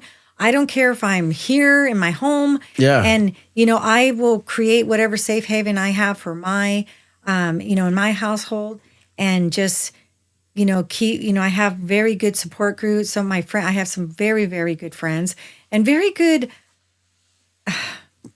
they're professionals, Journey's physical therapist, Dr. Karen Owen, she's an expert. That's how I met her. And, I just noticed that the people that care about the kids is the people that will gravitate towards me. Yeah, I love that. No, I love that extremely. And then Real fast, I want to take a quick break. Okay. So we're going to take a quick break, folks. Are you bothered by leg veins of any size? Or is leg swelling or pain bugging you or someone you know? I would recommend that you make an appointment with our friends at Sequoia Vein and Wound to take care of it. With a friendly bilingual staff and their years of experience, they are happy to help resolve those issues. Give them a call to get a consult at 559-713-6478 and tell them that J-Mac sent you. Okay, folks, we are back. How has Journey's condition changed your daily life? It's I bet you it consumes it. it really does. You know, he's taught me a lot of things. He's taught me to be patient and to also think about other family members that are out there, all other families that are out there that have suffered, you know, horrific things. You said something that kind of struck me. I'll bet the Spanish-speaking community has a hard time with this because they don't understand the legalities, the language barrier. I could see them being victims. I could see them being victims of the situation. Well, you know, it's just like, I mean, I hate to say this, but CWS, you know, like I said, there's some good social workers. Oh yeah, there's some great people there. Yes, and there's some bad ones, you know, and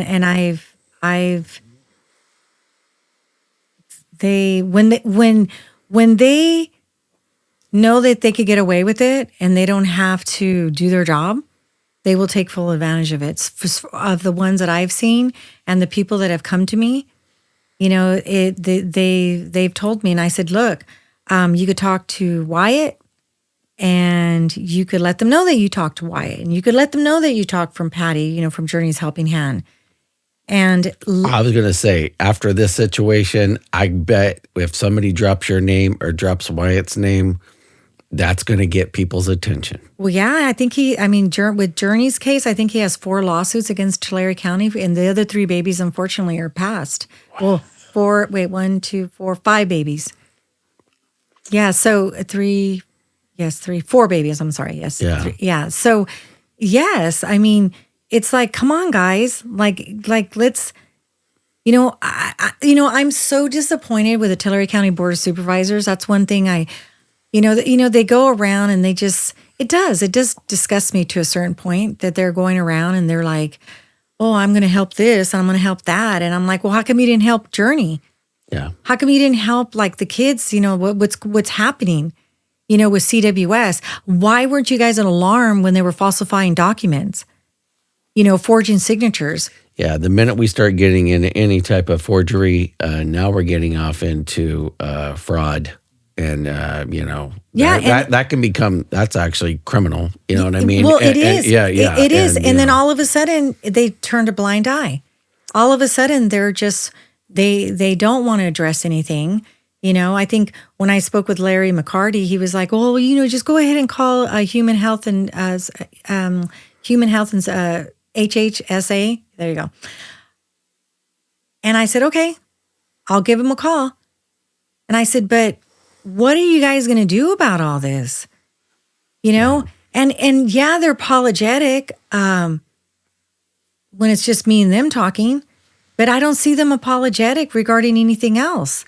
You know, like, well, how about the data of sitting at 13% response rate?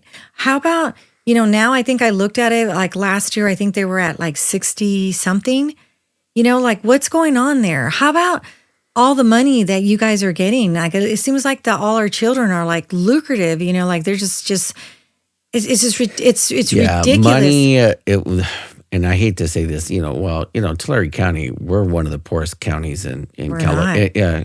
Well, I mean, comparatively, you know what I mean? Comparatively? Yeah, because we're not like an LA County or, you know. Well, yeah, no. You know. You know, we're not, but believe it or not, we do. Oh, this is this is a very lucrative, they they have a good revenue coming in. Yeah. You know, Well, there's a lot of, I mean, the county provides a lot of services.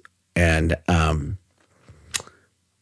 real fast about Journey, what kind of care does he now require? it's 24-hour care. Okay. It's very, very, it is consuming, but it's okay.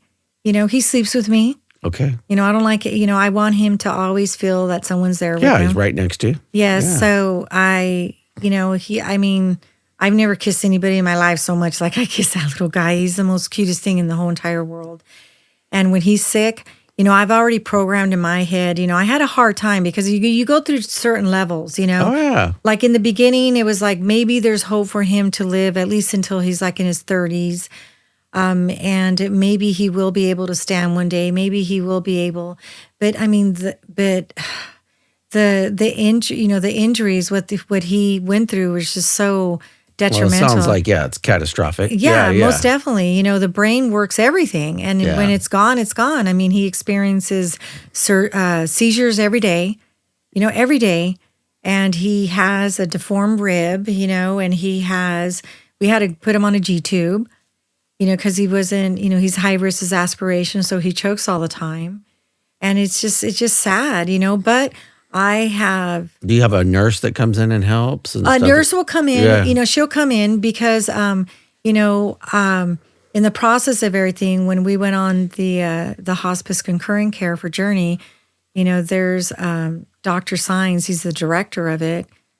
Wonderful, wonderful man, wonderful team that they have. Kauai Delta is through Kauai Delta Hospice. Well, I was going to say anything with hospice. Yeah. I mean, you start any conversation with the word hospice, okay? That means death is imminent. Yeah. Right? And how long have they given him, or what are they saying? They're just, right now we're trying to figure out how to make him the most comfortable. Yeah. You know, it's really hard. You know, I mean, I had one doctor say 5 years, and we're already at the 5-year mark. Yeah. I had another doctor say 10 years. You know, so it's really, it's, you know, but now that his health is declining, it's slowly declining, you know, as the months go on. And I just keep thinking to myself, oh my God, what am I going to do? You know, how much more can this little boy endure? Yes. Yeah. And I talk to him. I believe it or not, I pray about it. I talk to him, and I think, you know, I don't know what your purpose is here, but, you know, I just don't want you to suffer. I don't want this to continue. Please. I was going to say, you keep doing what you're doing, Patty. Honestly. Legally speaking, what were the key failures of the system?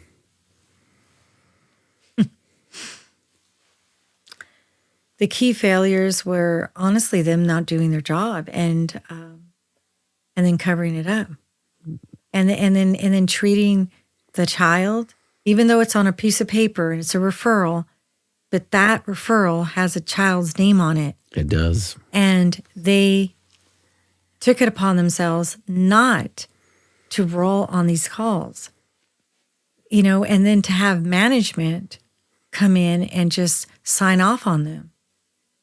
You know, that's, I went to only a few depositions, you know, during the lawsuit, and I went to one, and I took Journey with me. I just wanted to see. I wanted to see. Yeah, one of them, hey, this is what happened. Yeah. Yeah. This is the byproduct of why things didn't happen the right way. And now my grandson's the one that's taking the brunt of this. And when they saw me coming, that attorney for, I don't remember her name, but I just remember I would call her Gargoyle because she was horrible. I walked in there and she goes, "We're not going to be putting up with any kind of screaming baby. You're going to be asked to leave if this baby starts crying." And I just remember like thinking to myself, oh my God, what the hell is wrong with you? Like, what are you? Yeah, like, words like that should have never come out of nobody's mouth. And I mean, come on. And I stood quiet, and I just sat back in the back, and then that's when Kim Machado came up, and she would look. She looked at me, but she refused to look at Journey. She refused to look at him. And then I was like, okay, well, she's looking this way, so I'm going to put him over here now, because I just wanted to see do they have any remorse? Do they have any kind of anything, and lo and behold, no. I mean, when it came down to it, it was like either, I don't know, well, you signed off on it. Doesn't this look like a cover up, Kim? And then he kept on and on and on. And then at the very end, that's when he said, Wyatt told her, well, I just hope you could sleep at night. And she goes, I'm going to sleep just fine. When she said that, I just remember I looked at her and I thought to myself, you can't even be human.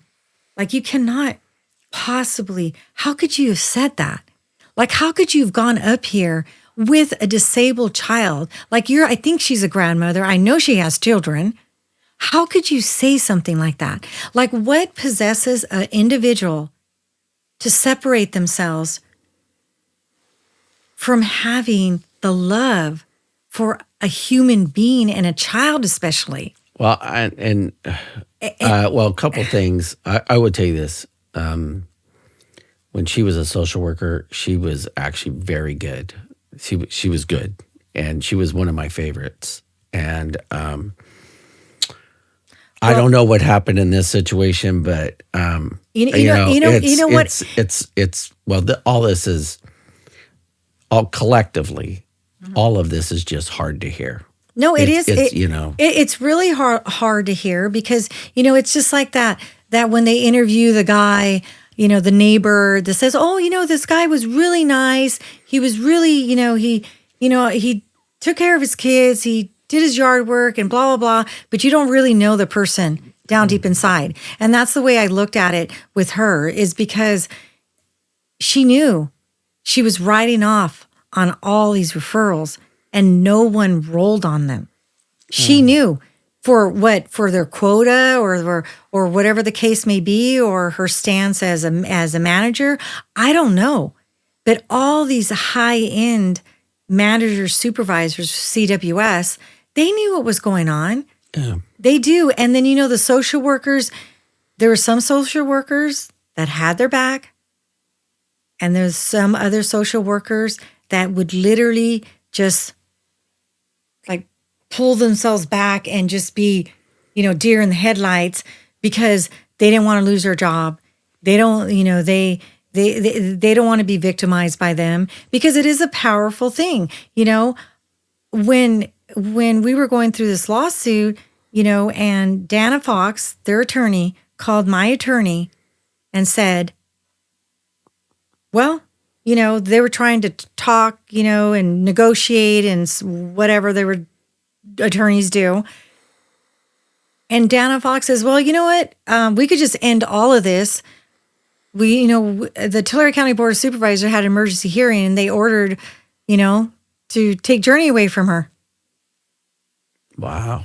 And that is when I called Wyatt frantic in the medical investigation, he didn't want to tell me that. He thought that was going to push me over the edge. Well, using that verbiage, I'm surprised a lot of this didn't push you over the edge. You know what I mean? But that speaks to, honestly, talking to you, you have a strength about you. You really do. And I'm very, one of my gifts is I can pick up on people's energy and there's something about you. You're a strong lady. And it I think a lot of this would have crumpled most people. I think it would just crumbled them. Here's a legal term that I wanted to discuss with you. Mm-hmm. What does a mandatory duty to investigate actually mean? That you better do your job and get in there and find out what the heck is going on. Yeah, because what we're called is mandated reporters. Exactly. And a mandated reporter is this. We don't have the luxury of guessing. We don't have the luxury going, I don't think this is a big deal, or, if you look at the penal code, it doesn't say if, it says you shall. Yes. Right? Investigate. You shall do this. And I always took that very serious. And there were times when I would fill out paperwork, people didn't like it, but I still did it because I would rather go home and put my head on the pillow and sleep comfortably. And see, that right there is the key. Like with me, I couldn't walk away from it. We were out in Goshen one time, and I mean, I'm talking bone chilling cold. Like I had on long johns, I had on a turtleneck, I had on a bulletproof vest, I had on a long sleeve shirt, boots. I mean, I was bundled up. And we go out to a house in Goshen, and there's 3 kids sitting around just a little plug-in heater with sleeping bags. And I remember I was out there with some deputies, and they were like, "Hey, man, we got to go, Jay." And I said, "I'm not going nowhere." I said, "I'm calling Child Protective Services." I said, "I cannot go home tonight and know that 3 kids were freezing their ass off in this house." Yeah. And the house, that's a loose term, the walls were plywood. And I said, "I'm going to do this." And I called out CPS, I filled out petitions, and I removed those kids. A lot of people were mad at me, but I'm going to tell you this. I did it anyways, because in my mind, if I was one of those kids, I would want a me. Yeah. Most And definitely. here's something. How significant is the claim that reports were not documented? It seems like the referrals made, but nothing came from them. So, I mean, that's a big part of this case, I think. You know what? It is a big part of this case, and then it coincides with the cover-up, the falsification of documents. They were desperately trying to do everything they could in order for this lawsuit not to go forward. They try to discredit, and one of the things that they did is, believe it or not, they didn't give Journey a Social Security number. Wow. They refused to get him a Social Security number. I gotta believe that there's some legal things in play there that Yeah. Yeah, But they went against their own policies, and they refused to get him a Social Security number because guess what? With the lawsuit, if there's, automatically when there's a settlement, the money goes into a trust, and then it's Journey's money. It's not my money, it's Journey's money. Yeah. And he needs a Social Security number. We went through hell trying to get that. And me and the attorney had to go against go behind Tulare County CWS and go and get that because they refused to get it. They tried everything they possibly could, And it's like they put so much time and energy. Like, why didn't you put this time and energy into getting these referrals? Having them roll on it. You guys got this cleanup crew. Why didn't you do that to begin with anyway when all these social workers were having trouble? There was one social worker, Higoberto, I commend him, but he said that, when the pandemic hit and all this stuff, he emailed everyone in Tulare County and said, "Hey, we don't have, the right, equipment to go out to these houses and do whatever, needs to be done." And basically the director, Anita Ortiz, pulled him in and basically told him to shut up. Don't be throwing, Tulare County underneath the bus. But again, it's like, what? It's, I wish I could say, this is what you do and it will stop. Well, in fact, that goes right into my next question. Okay. What does it say about a system when multiple reports go unanswered? There's something horribly wrong there because they're fully aware of it. Yeah. Okay, why does Berkeley have that database? They're keeping tallies of everything. They put it out there, they have it out there, should I say, but they don't actually put it out there for people to look into it and see, so they're fully aware of what's going on, and they will do whatever it takes to hide. And they hide with that law of the confidentiality regarding the child. You can't disclose any kind of information or anything like that. They use that. So if there's a child that dies in foster care, guess what? You're never going to hear it in the news. Never, unless something horrific, and the news gets wind of it.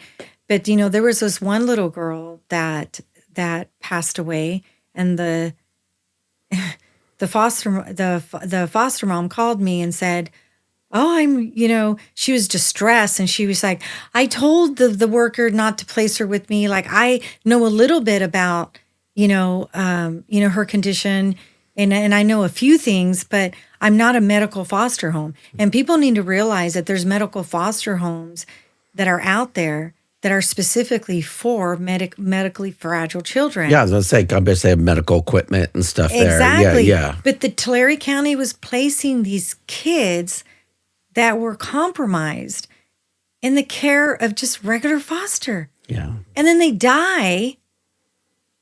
And, the little girl,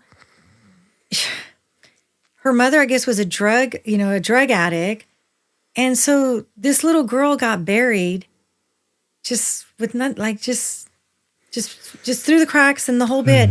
And again, what is it going to take? Why isn't the Tulare County Board of Supervisors talking about this? Why aren't they doing anything about it? So that's when we found out about the money. Like, think about it. All the kids that go into the system. How much money is the county getting? I bet you it's a lot. It's a lot. Journey's was $15,000. Jenny, his little sister, was $13,000 a month. The county cited COVID-19 as a contributing factor. Mm-hmm. Does that hold legal weight? No. Yeah, not at all. It doesn't. And then all you got to do is just, before COVID hit, where do they sit at? Yeah. Where are they sitting at now? Yeah. Are they in good standing? Do they roll on all these calls? I just had someone call me like a month ago. A family member called me regarding his sibling, and that she was raped by a family member. Took her to the hospital, did the rape kit. Sheriffs were there. They were going to call, they called CWS. Guess what? It was a Saturday. It was after 5, or whatever the case may be, or just maybe because it was Saturday. They never came. To this day, they never came. And that's hard to hear. And this is still happening. Yeah. This is still happening. I had another gal where she reached out to me, and she was, her nieces, and I believe it was her cousins or nieces and nephew. I can't remember exactly the relationship, but I was blown away with this. And then it was confirmed later because the social worker told her, "Hey, I'll get you the kids back, but what am I going to get?" So he wanted gift cards. So then we started finding out, yes. And she sent me all the screenshots of his number. I told her unblock, Was this person held accountable? Did he lose his job, or? I think I'm not too sure whether he got fired or he quit, but this is that right there is, that is disgusting to hear. Hey, but believe it or not, as we were digging into all this, we came to a point where me and Wyatt looked at each other, and we involved the state, because we did file a suit against the state. And then that's when we started finding out about how, like, the key players are and all that. And the money that was involved and is involved with our children. We literally looked at each other and said, I think we better quit digging. I was going to say, you can go down a big rabbit hole. No, an abyss. There's not a rabbit hole. I was going to say. It's an abyss. I was going to say, it could go on and on. Yes, because it's very, I mean, our children bring a lot of money to these counties. You know, why do you think all these Tulare County Board of Supervisors, all these managers make the money that they do?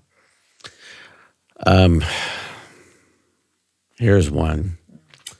How do you prove negligence in a case like this?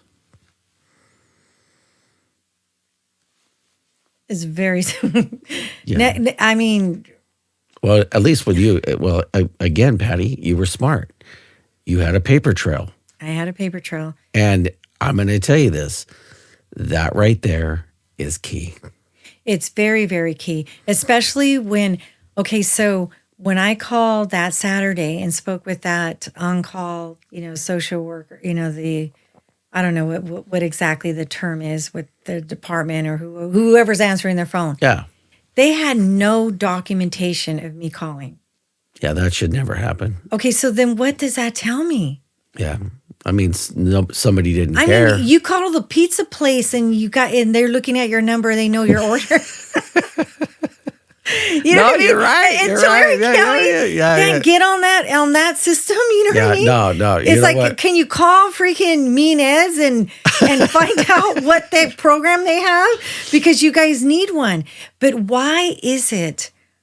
I mean, I have so many questions. Why is it that they're fully aware addresses don't link together, names don't link together? That should not happen. Yes. Why are they not changing that? Why are they not implicating a new system? And like I said, until this day, I don't even know. Well, I can tell you this. One thing we used to get told in law enforcement, we've always done it this way, right? And I never liked to hear that because technology's changing, right? We've always done it this way. And I will tell you this.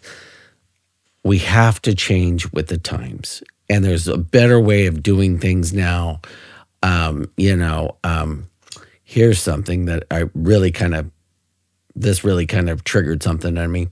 What role did internal communication or lack of it play? Because it sounds like to me, right hand's not telling the left hand what's going on. And this is when things get dropped.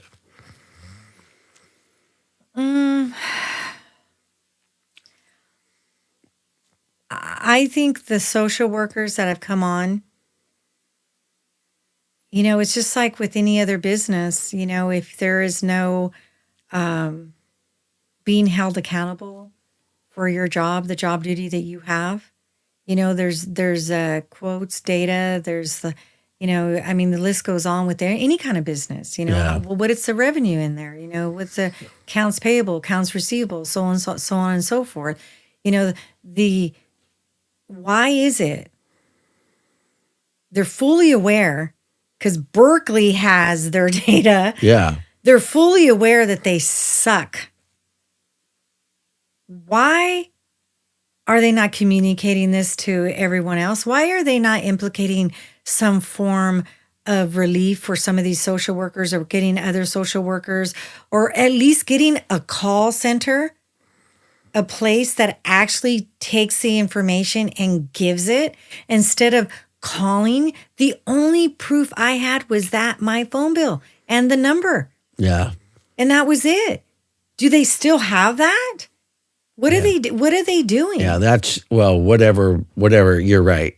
There's got to be a database. There's got to be something. And they do have it, but they're not doing anything. There's no communication, even, or if there is, I mean, I hate to say this, but this reminds me when, you're watching that movie and you get that person that's working somewhere and they're like, wait, that's not adding up. That's not adding up. And they start asking a bunch of questions.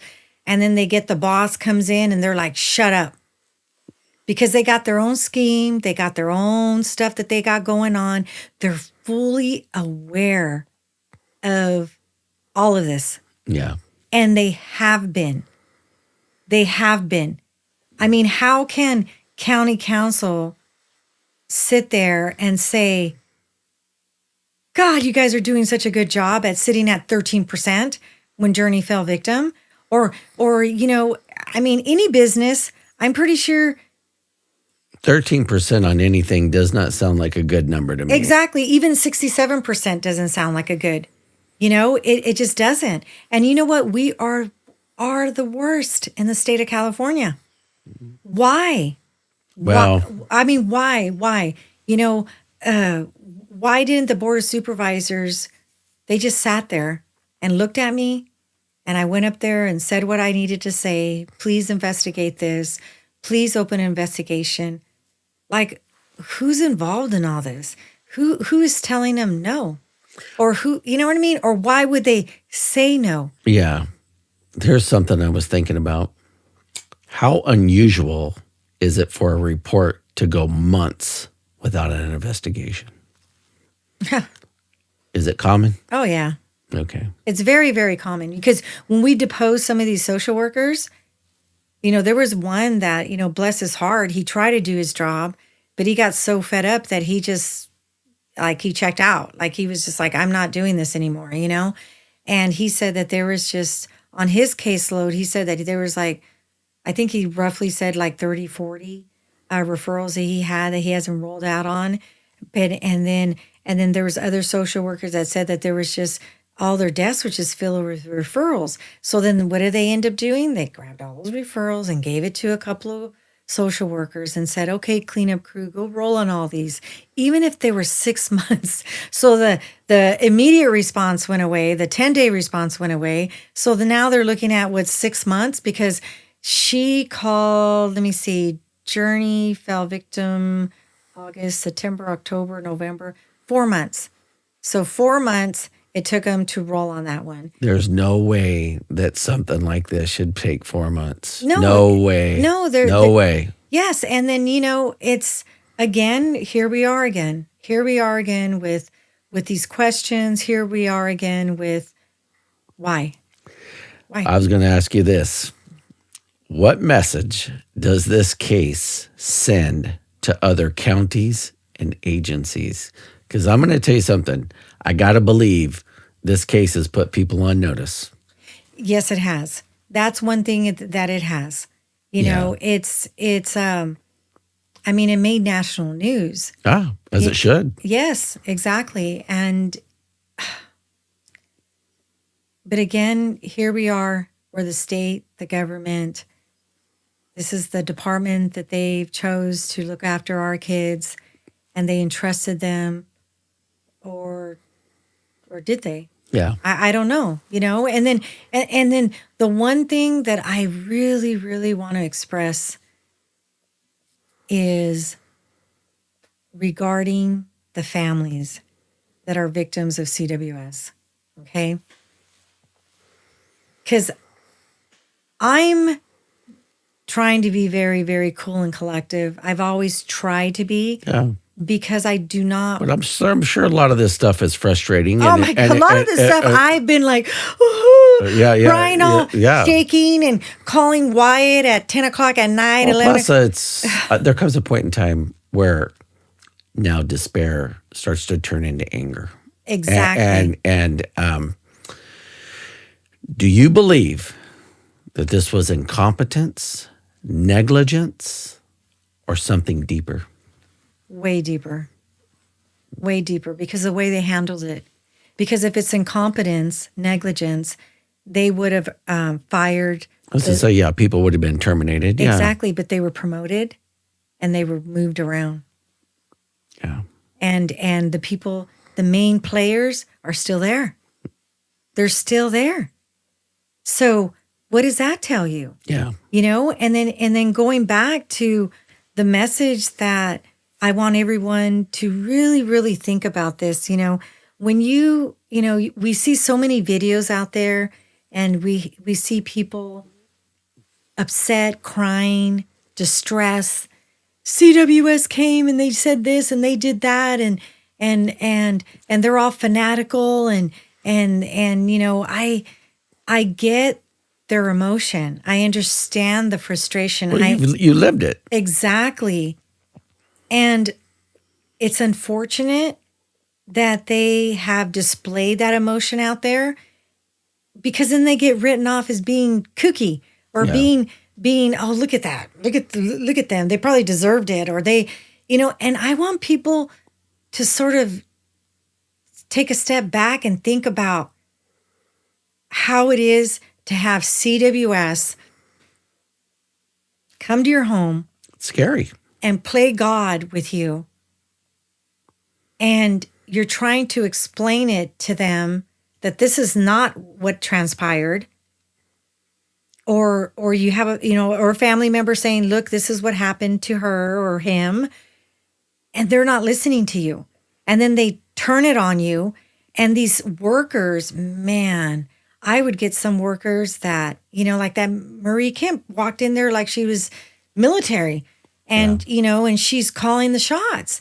Other workers that I've interacted with where I'm like, no, I know. What I would do, I recommend anyone. We live in a day and age where there's a lot of technology. Yeah, like get cameras. I had to get cameras everywhere. I had to put a sign up, you are being recorded. I have, I say about 4 or 5 videos of social workers coming up to my door and, saying, oh, we heard that there was a physical altercation with another adult. And I'm like, well, the only adult that lives here is my son, Andy. I mean, I didn't beat the crap out of him or anything like that. Yeah. It's been a while, you know what I mean? But, he was little. Yeah. I spanked him or something, but it was ridiculous. It was totally, totally ridiculous that they would roll on things like that. And then I got to a point where I just said, you know what? You're being recorded. And then as soon as that recording comes up, they're running. They're out of there. Or they'll just say, well, we're just coming here, but we're not allowed to be here while anything is being recorded. Really? Why? Yeah. So anyone that interacts with we live in an age of transparency. Exactly. You know what I mean? And never be by yourself. Yeah. Never, ever be by yourself. Oh, yeah. Never. Always have someone there with you or multiple people there with you. Always have, if you're really, really in a position where that you're dealing with a dirty social worker and something's going on, then you better just have those cameras going and just be careful because it's real. It's real. It freaked me out. It freaked me out to the point where I had to question reality. And I kept thinking to myself, oh, yeah. Did this really happen? Yeah. Is this like this is the stuff that I watch on the ID channel or all that? I was all into all that stuff. Do you know what? I cannot watch anything like that anymore because it's like I don't need to watch anything like that. I just lived it, and then to be where they want to take Journey away and he's medically fragile and he doesn't have his social security number. So it was hard for me to take him anywhere, and they didn't care about that. And he's just a little angel. Well, and you're his world, and so anybody trying to remove him from you, it's not going to be as good. Gonna be a good thing now. It's not. Here's a key one. What safeguards should have been in place to prevent all of this? A new system, okay, because of all the calls, because mind you, remember, Jaden and Jarek, my other grandsons, their mom called several times. If they had a system in place, they would have seen that they were dealing with the same individual, my son. Yeah. And same address, same everything, like they would, or even the child, if they just had to connect the dots here, they would have known that this is not a first-time call. Yeah, this has been multiple, 20-something. Yeah, yes. Like you said. 30, 40. I was going to say, yeah. When did you finally decide to file the lawsuit? When I spoke with Drew, and he kept telling me, Patty, because I would call him and say, they didn't even improve his wheelchair. I don't even know what I'm going to do. He needs extensive therapy. I went to the regional center and it was a joke, and then to refer, go to CVRC and all this. And I'm like, wait a minute, you guys are not even approving the equipment that he desperately needs, and then that's what it was. That's when Drew just says, just let me take it from here. Let me just help you. And believe me, when we were going through this, right when Wyatt took it, I did feel a lot better because... Unless you have somebody fighting for you. Exactly, and he fought. Yeah. We call each other war buddies. That's what he told me when I went to his wedding. He goes, I just introduced you as my war buddy, that we were in the trenches of CWS. And I was like thinking, because that was eye-opening for him. Well, and you know what? God bless people like Wyatt. Exactly. Anybody that fights for kids got my utmost respect. Yeah. What were the biggest legal hurdles in bringing this case forward? One of them was not having enough information, but, Janie Perez took care of that for us. Yeah. Thank God.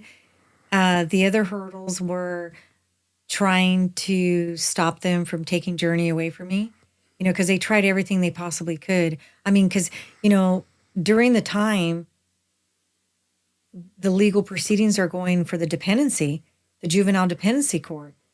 So they're, I wanted to be the prospective adopted parent. I wanted to go forward with all that, and I wanted him out of the system.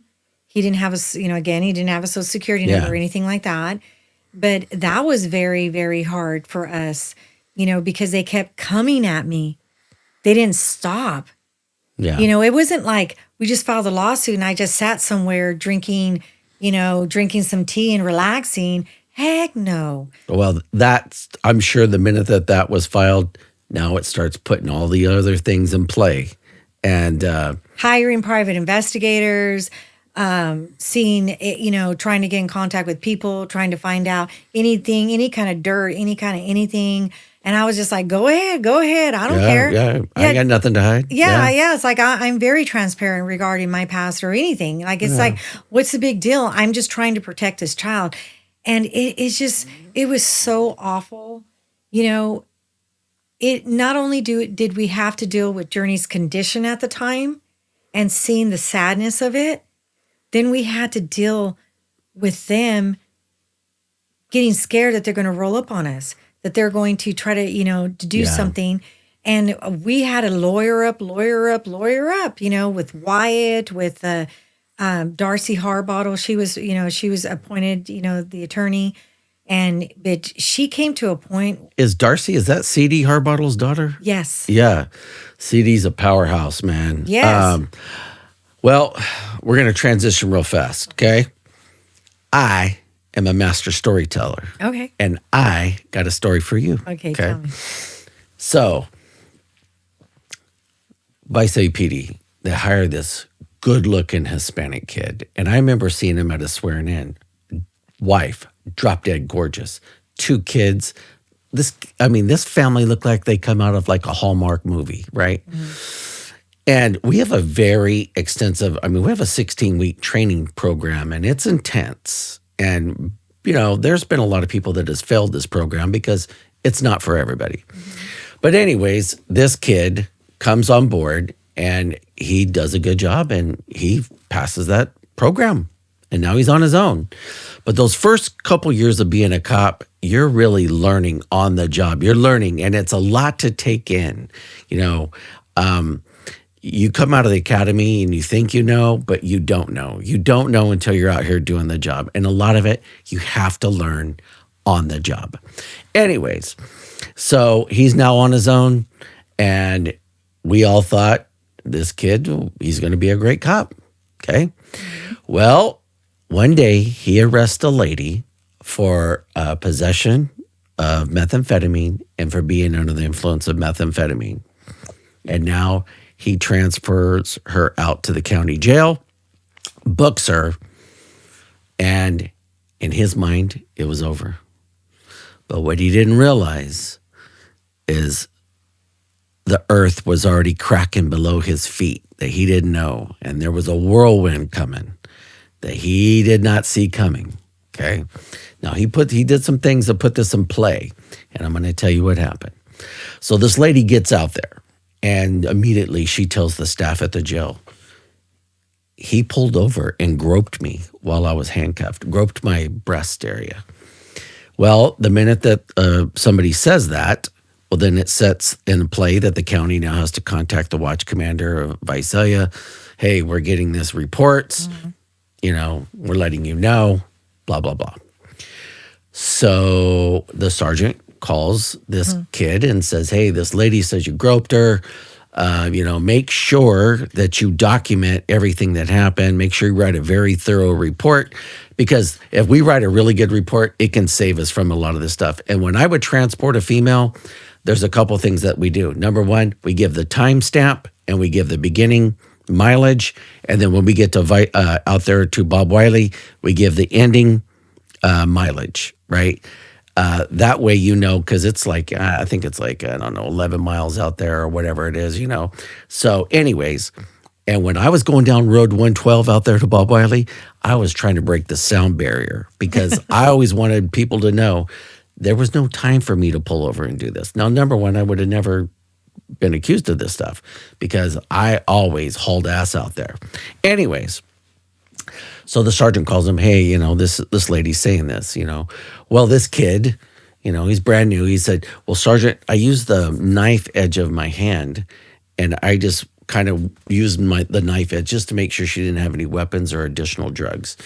And so the sergeant was a good sergeant. And he said, well, kid, you probably shouldn't have done that. We try to use female officers to do that stuff. But, he's new, he's young. And, they thought maybe he was being a little overzealous. So they said, just make sure you document exactly what you did in this report. Okay. But an hour later, he calls back, Sergeant, after kind of second guessing myself, I did this. And then I think I might've went underneath the bra area, but I used the knife edge. So he wasn't, grabbing her, but he was making sure there was no weapons or drugs. Again, the sergeant says, hey kid, you shouldn't have done that. Okay. That was not proper procedure, but make sure you document it. 1 hour later, he calls back. Hey, Sergeant, now that I'm thinking about it, I kind of did this and I went under and maybe I did the sides and the top and dot, dot. So now the sergeant goes, wait a minute, get to the PD, right? So kid pulls up to the PD. They bring him in, they interview him. It takes 5 minutes and he cops to it. Yes, he pulled over and he groped her breasts. Okay. Now that triggers a couple things. Number one, it's a crime. But number two, it's assault under color of authority, which means you have that badge on and now you have committed a sexual battery under the color of authority, which is a big deal. Okay. So he's immediately arrested, right? And now he's booked out to the jail that he just took her to, right? So we're all sitting there going, how the hell did this happen, right? And ultimately, he was convicted and he served some time out at I think they gave him like 6 months to a year or something like that. Wow. I can't remember, but it was enough time to remember me thinking. I worked at Wiley for a year, and I'm going to tell you what, I wouldn't want to do 1 day in jail. You know what I mean? Yeah. But anyways, I tell that story in this. We as cops are given this, there's a power because we can actually take people's freedom. Mm-hmm. And I always treated that with the utmost respect. I put people in handcuffs, put them back in the car, and I jammed out to the jail. But I remember we were all shocked because this kid, he was a handsome dude, beautiful wife, beautiful kids. You would have never saw this coming. Mm-hmm. But it illustrates this. Sometimes people can fall through the cracks of our system, and this system failed. And it became a cautionary tale. And we all have told this story 100 times to other cops. of what not to do, right? So, all right. We're now going to transition to this. We're going to go into a lightning round. So these questions I'm going to give you just a quick, I want them. Okay. Okay. Okay. How did the county respond initially? They didn't. Okay. What was discovery like, and what did you uncover? And for the folks at home, discovery, what was the evidence? And what did you uncover? Just crime and corruption. Okay. Were there any revelations that shocked even you? Yes. Okay. How did the $32 million settlement come about?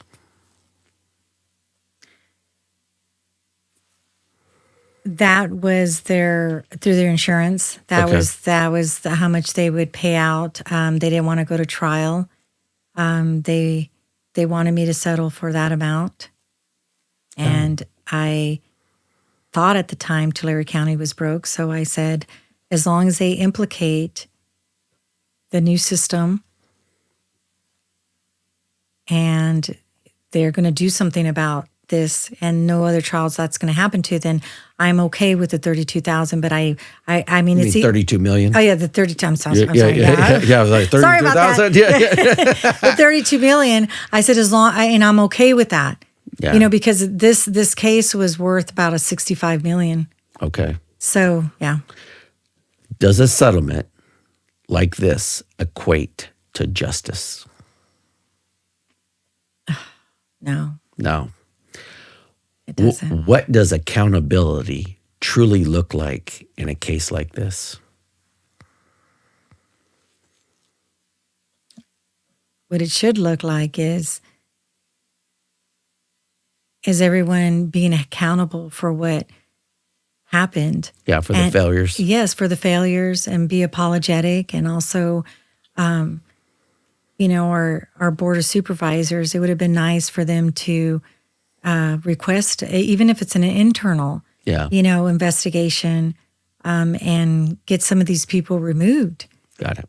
That were falsifying documents, forging signatures. I mean, I get that they're attorneys. Anybody who did that should be terminated. And that's my opinion. Yes, you know. yes, most definitely. How will those funds impact your grandson's future care? He's a little king. He has therapy Monday through Friday. Well, plus now, if he needs anything, Whatever he needs, you have the funds to give him whatever he needs. Yes, which is everything. That is, yeah, everything you'd possibly think of. I have for him to extend his life as much as possible. Well, obviously with the good quality of life. yeah, It's very hard to balance that aspect of it. Because I don't want him to pass, but I know that he's suffering a lot, and it's horrible. I totally agree. Beyond compensation, what did you want to achieve with this case? I really wanted to have CWS just please rethink what they're doing to our children. Got it. Like, that's what And I think that's a noble thing. Because I think anything that's going to make that system better should happen. Yeah, because they don't realize that, they look at it, she got, they got the 32 million. That's Journey's money. And that is overseen and governed by the courts. Yeah. I can't go out there and buy a Lamborghini or do anything like that. It's only for Journey and for Journey's best care and stuff. But they don't see as well as the burnout that happens with families and how it destroys the family dynamics like tremendously. Oh, wow. Because of their lack of. I get it. Yeah, it's like they don't see that. They don't see that I don't look at things the way I used to. Like now it's like if I go out to dinner somewhere, I'm like, oh, I'm out in dinner somewhere, because the freedom, because you give up your freedom. But see, I chose to do that. And that's noble. How has this changed you as a person? It's made me realize that in order for you to succeed in this life, you have to have love in your heart and you have to have a purpose. Love it. Love it. What has been the hardest moment for you emotionally? Besides Journey, Yeah. how it just destroyed the family. Yeah. I could see that. How it's when I get calls from other families and it's destroying them as well. And I wish I could do more. And I just wish I could just do more. But Honestly, Patty, listening to your story, I think you've already done more than you know. Have you found moments of hope along the way? continuing Journey's legacy, because I'm totally committed to him at this moment. Good for you. And if the day comes that he passes, hopefully he doesn't take me with him, because I sometimes I feel like, oh, I don't know if I'm Yeah. How can I go on? Yeah. But I am going to take a deep dive into picking up where I sort of left off before Journey started getting really, really sick. I agree. How do you cope with anger or frustration towards the system? I cope with it knowing you have to know how it works, and you have to understand that there's a higher powers with this, like it's not just Tulare County, the state's involved, the government's involved. There's people involved there, the politics, with it.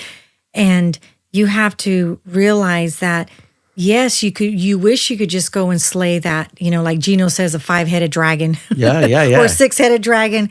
I wish I could go and just slay them, but you can't. But you can make a difference, even just with the people that, you come in contact with, that reach out. I mean, For you to be helping other families is huge. No, it's a big deal. And when I talk to Wyatt and he tells me that has like less than 100 cases now, I keep thinking, oh my God, like he tells me it's Journey changed my life. I'd love to hear that. What has your grandson taught you through all of this? Besides patience, I think the one thing that he's taught me is how precious life is. And even he's in the condition that he's in, he could have a horrible seizure. And the second he comes out of it, he is smiling. Love it. And that lets me know he feels the love from you. Yes. How do you explain this story to others without breaking down? I was trying to tell my wife this story and I got emotional just telling it. I knew from when I started realizing what was going on and I started looking at other people's posts regarding CPS, I knew that my deliverance is going to have to be cool and calm, because I did not want to be categorized as being a fanatic, or fanatical or crazy or anything like that. So I really take that into account and have the patience to not let emotions override it. And, because I want, whoever you talk to, if they're having trouble with CPS, they're emotional. Oh, yeah. They're upset. Well, I was going to say. They're frantic. What's the one thing that people are very, very emotional about? Their kids. Yes. And what does resilience look like in your life today? I'm not going to stop. Good. That's what I love to hear. I'm not going to stop. I can't stop. Yeah. Like, I can't. I didn't come all this way. They pissed me off. Yeah. You know, they pissed me off. They really did. Hey. They really thought that they were big and bad, and maybe they are. They are. Maybe they. I mean, obviously they are. But at least I had control over this circle that they came into. They came into my circle, and they gave me run for my money, and they gave me a run, and also Wyatt. It dumbfounded Wyatt too, to the point where he's as sharp as his tack, even more now with CWS. But it's like you have to fight, and there's other people out there. But it's so sad because there's people that I've spoken with, people that are, white collar, and they don't even want to mess with CWS. Yeah, I mean, and it's a natural thing to be intimidated by those three letters, right? How widespread are failures like this in child welfare services? Unfortunately, they're huge. And, that's one thing Wyatt says, well, we can't slay the dragon, but maybe we'll just keep suing them until they change their policies, until they become better and realize that what they're dealing with is with our children. I agree. Are there patterns of neglect or systemic breakdowns in similar cases? Yes. I would say so. Most definitely. What are the biggest weaknesses in the current system?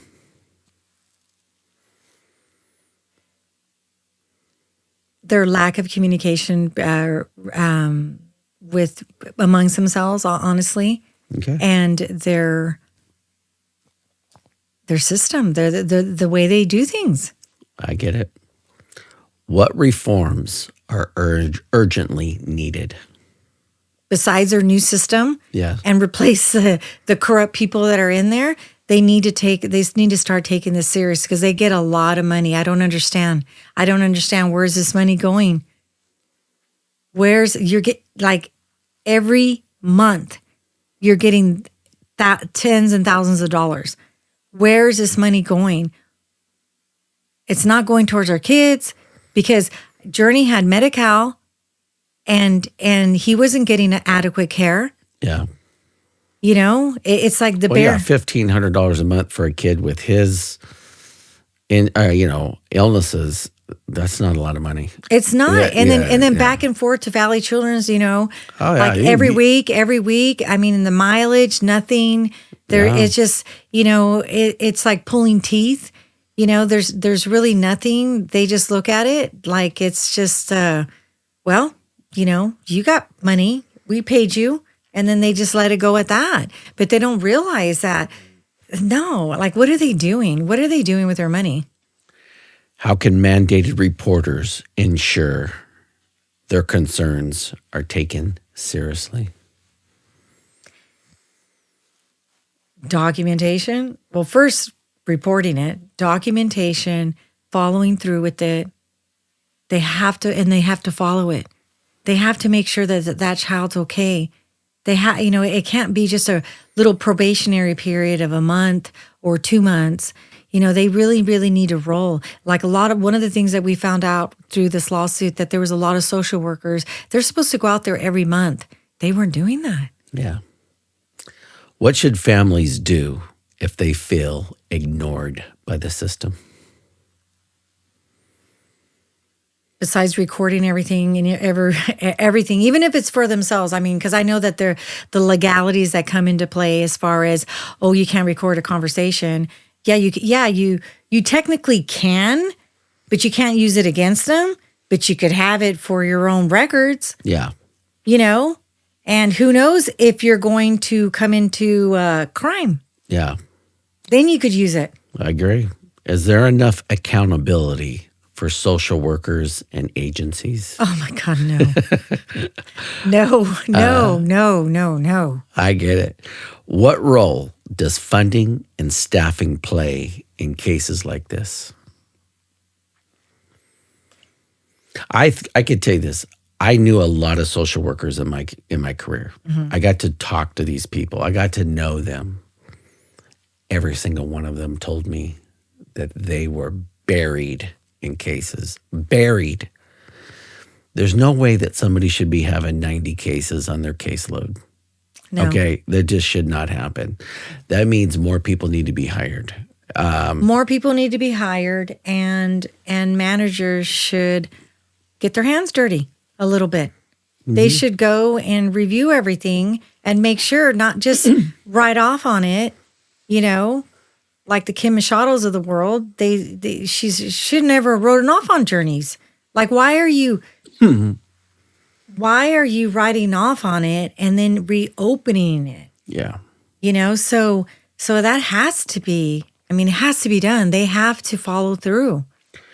How do we rebuild trust in institutions meant to protect children? I personally feel the way that it's built, that trust is built, is with the head honchos, the Tulare County Board of Supervisors, that they would release something, if they would say something to the effect of, if you're having any kind of problems, here's, a hotline, or here's, whatever the case may be. I know that they have something sort of like that, but they need to be a little bit more public with it. And they need to actually hire people that take care of that. And you know what? And it would be a great benefit, if they would bring someone else other than themselves. They should not be auditing themselves. They should not. Or investigating themselves. Yeah. They should not do that. They should bring another agency in. Yeah, because then that's full transparency. Exactly. Yeah. And I think that if those things were in place, they would think twice about writing off on a referral, or ignoring a child, or doing something crooked. I agree. Or getting gift cards. You've continued advocating for other families. Why? Because I have to. I love it. I have to. Yeah. I cannot just sit here. Yeah, you don't want to see another case like Journey. No. And I have to sleep at night. Yeah. I have to sleep at night, and I didn't feel good. Like, I wanted to quit so many times, but then it was like that. I can't do it. I'm going to have to just sit back and just take it and just go with it. There's no turning back. I get it. Yeah. What patterns are you seeing in other cases in Tulare County? The same. Okay. It's sad, but they're the same. What advice would you give to someone facing a similar situation? Make sure you document everything. Make sure you're never alone. Make sure you have cameras in you, everywhere. And make sure that you have a posted sign that says that you're recording at all times. Okay. And just be strong. Try to be strong. Be calm. Yeah. And do not, whatever you do, sign anything at that given time. You ask them to keep it, and then call me. Yeah. Call me if you need to call me. Love it. Yeah, because it's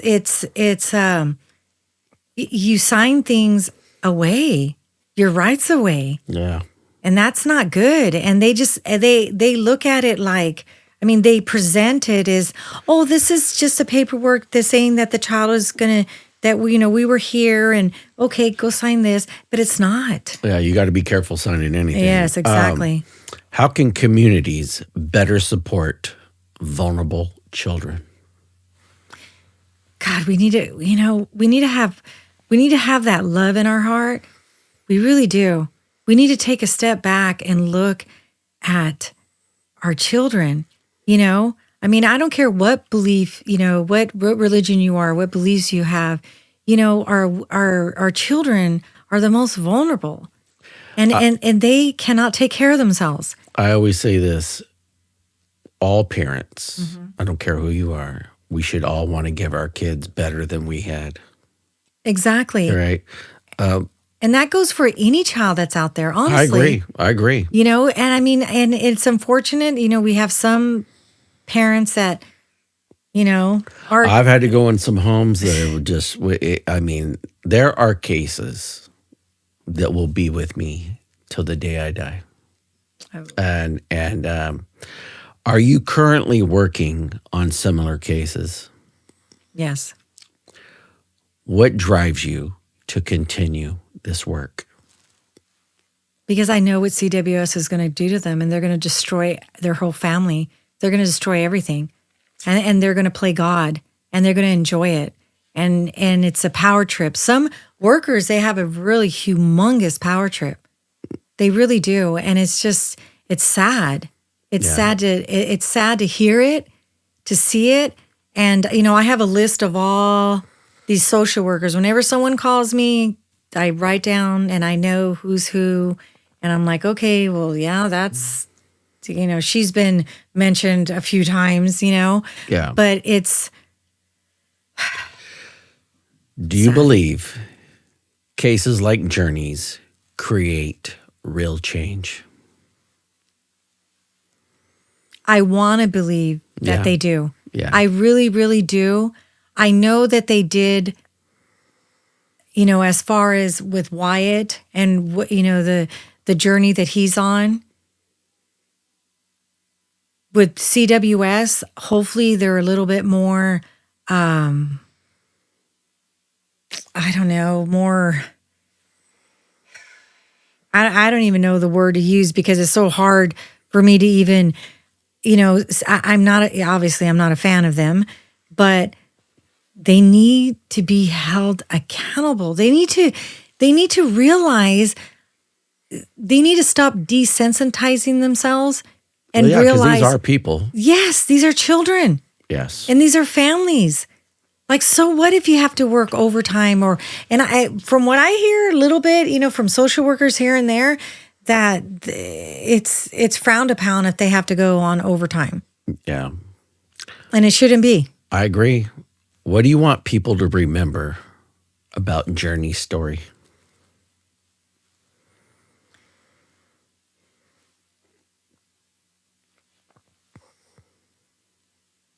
What I want people to remember about Journey's story is, he survived. He survived his parents, and he survived for a purpose. And this purpose was, dropped in our laps, and we got to do something about it. And whenever you think of Journey, I want you guys to remember that this poor child just horribly got neglected in so many aspects by so many people. And he was used as a pawn. He was used as leverage. He was used and for what? Yeah. This is a child that should have been helped, that should have been loved and cared for and protected.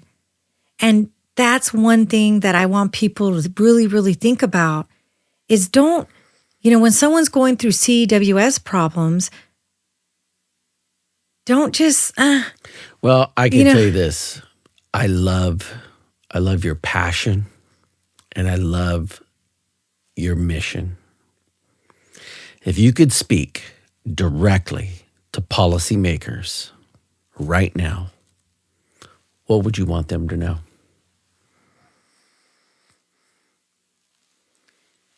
I honestly feel that these policymakers are fully aware of what they're doing. And they're scary. They're really, really scary. And what I would want them to know is you might be powerful, and maybe I'm not going to win this whole war, but I am going to win some battles. Yeah. And I'm still going to continue on doing what I'm doing and helping these families because someone needs to. You're not doing it, even though you're getting paid for it. Like all these resources around here, you're getting paid for it. Yeah. There's funding coming in. I honestly, I just love what you're doing. What does justice mean to you now? God, where is justice at? Yeah. Sometimes it feels like there's no justice. Yeah, sometimes it does. It really, really does, because it's like, it's again, it's you're fighting this dragon that they don't care. I mean, what do you do when you get to the top and even the top officials are like hiding you or ignoring you or sending you emails that, well, we can't talk about, XYZ, and then I'm like, you could talk about Journey. You could talk about Jenny. You could talk about all of this. I'm the parent. I give you permission. Yeah. But they won't. I can tell you this. I think collectively across our country right now, I think a lot of people have lost faith in our politicians. Yeah. It's all about. Yeah. How do you define accountability after everything you've seen? How do I define it? Yeah. Well, I think you have been disappointed by it because obviously you didn't see a lot of accountability.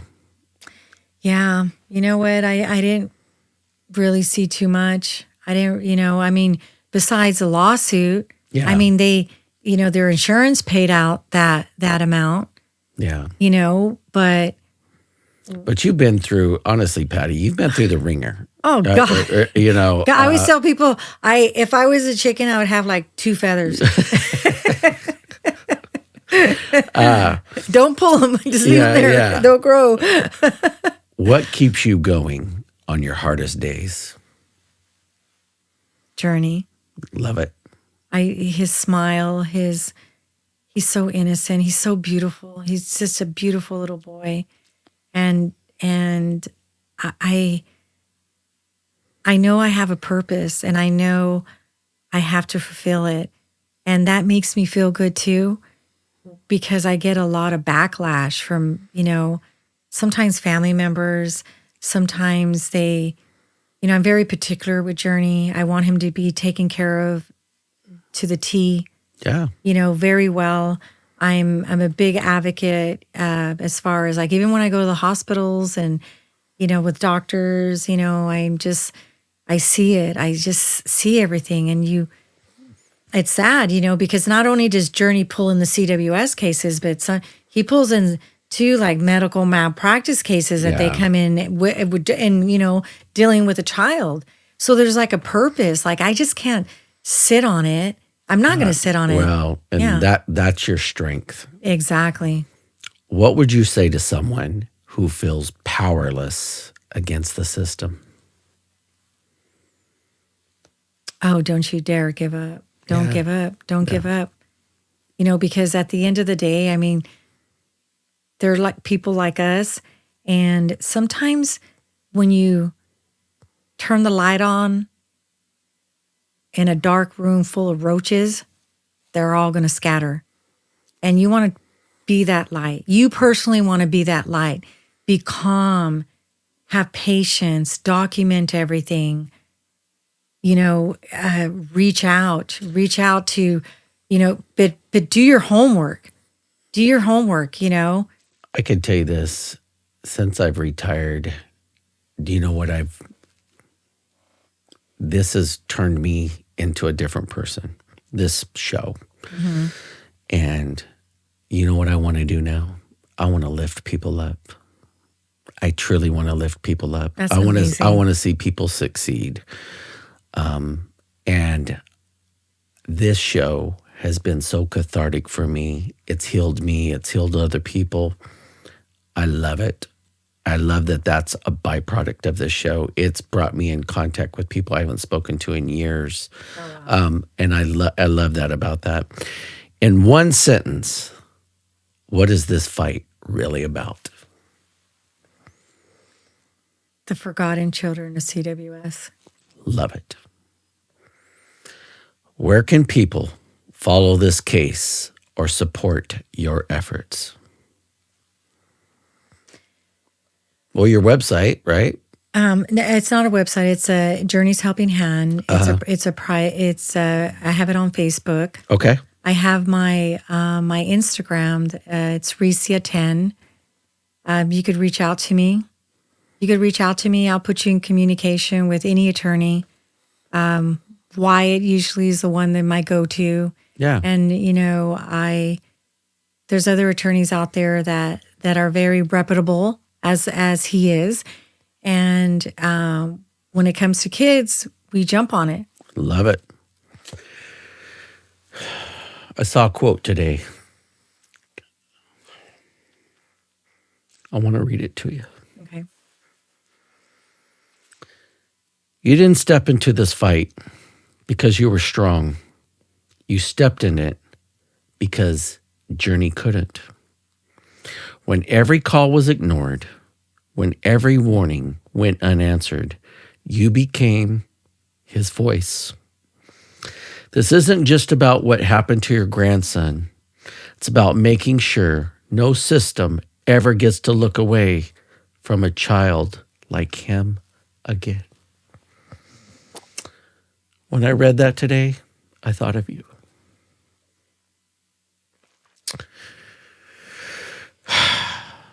It's that's beautiful. I want to dedicate this episode to your grandson, but I would like for you to show me that picture. And I would like to see the folks at home see this picture of Journey. Folks, that's him. And we're going to put a digital copy on it at the end of this show. I think the world of you, Patty. I love what you're doing. We're going to go ahead and wrap up. Before we wrap up, I just got to tell you, you're a warrior. You keep doing what you're doing. You keep helping people, because I think there's a lot of people that are going to benefit from your strength, from Journey's story, from your courageousness. And before we wrap up, is there anything you would like to say? I want to thank you for bringing me on here. I really do. I think that Journey's story needs to be heard even more. And I think that all families need to start connecting that are having trouble with CWS. I really do. And I hope that this helps someone. I really, really hope it helps a lot of people, but I'm here. I agree. I'm here to help. If we only help one person out of this episode today, Patty, it was worth it. Yes. Because I just think that there's a lot of people that can benefit from hearing your story. Exactly. And Journey's story. I wish you all the best in your future endeavors. I wish your grandson nothing but just peace. And I hope you make him as comfortable as you can until his final days. I really do. Well, folks, we're going to go ahead and wrap up. Next week, I'll have another guest. And with that, I'll leave you with my quote I always leave you with. Good luck, God bless, and Godspeed.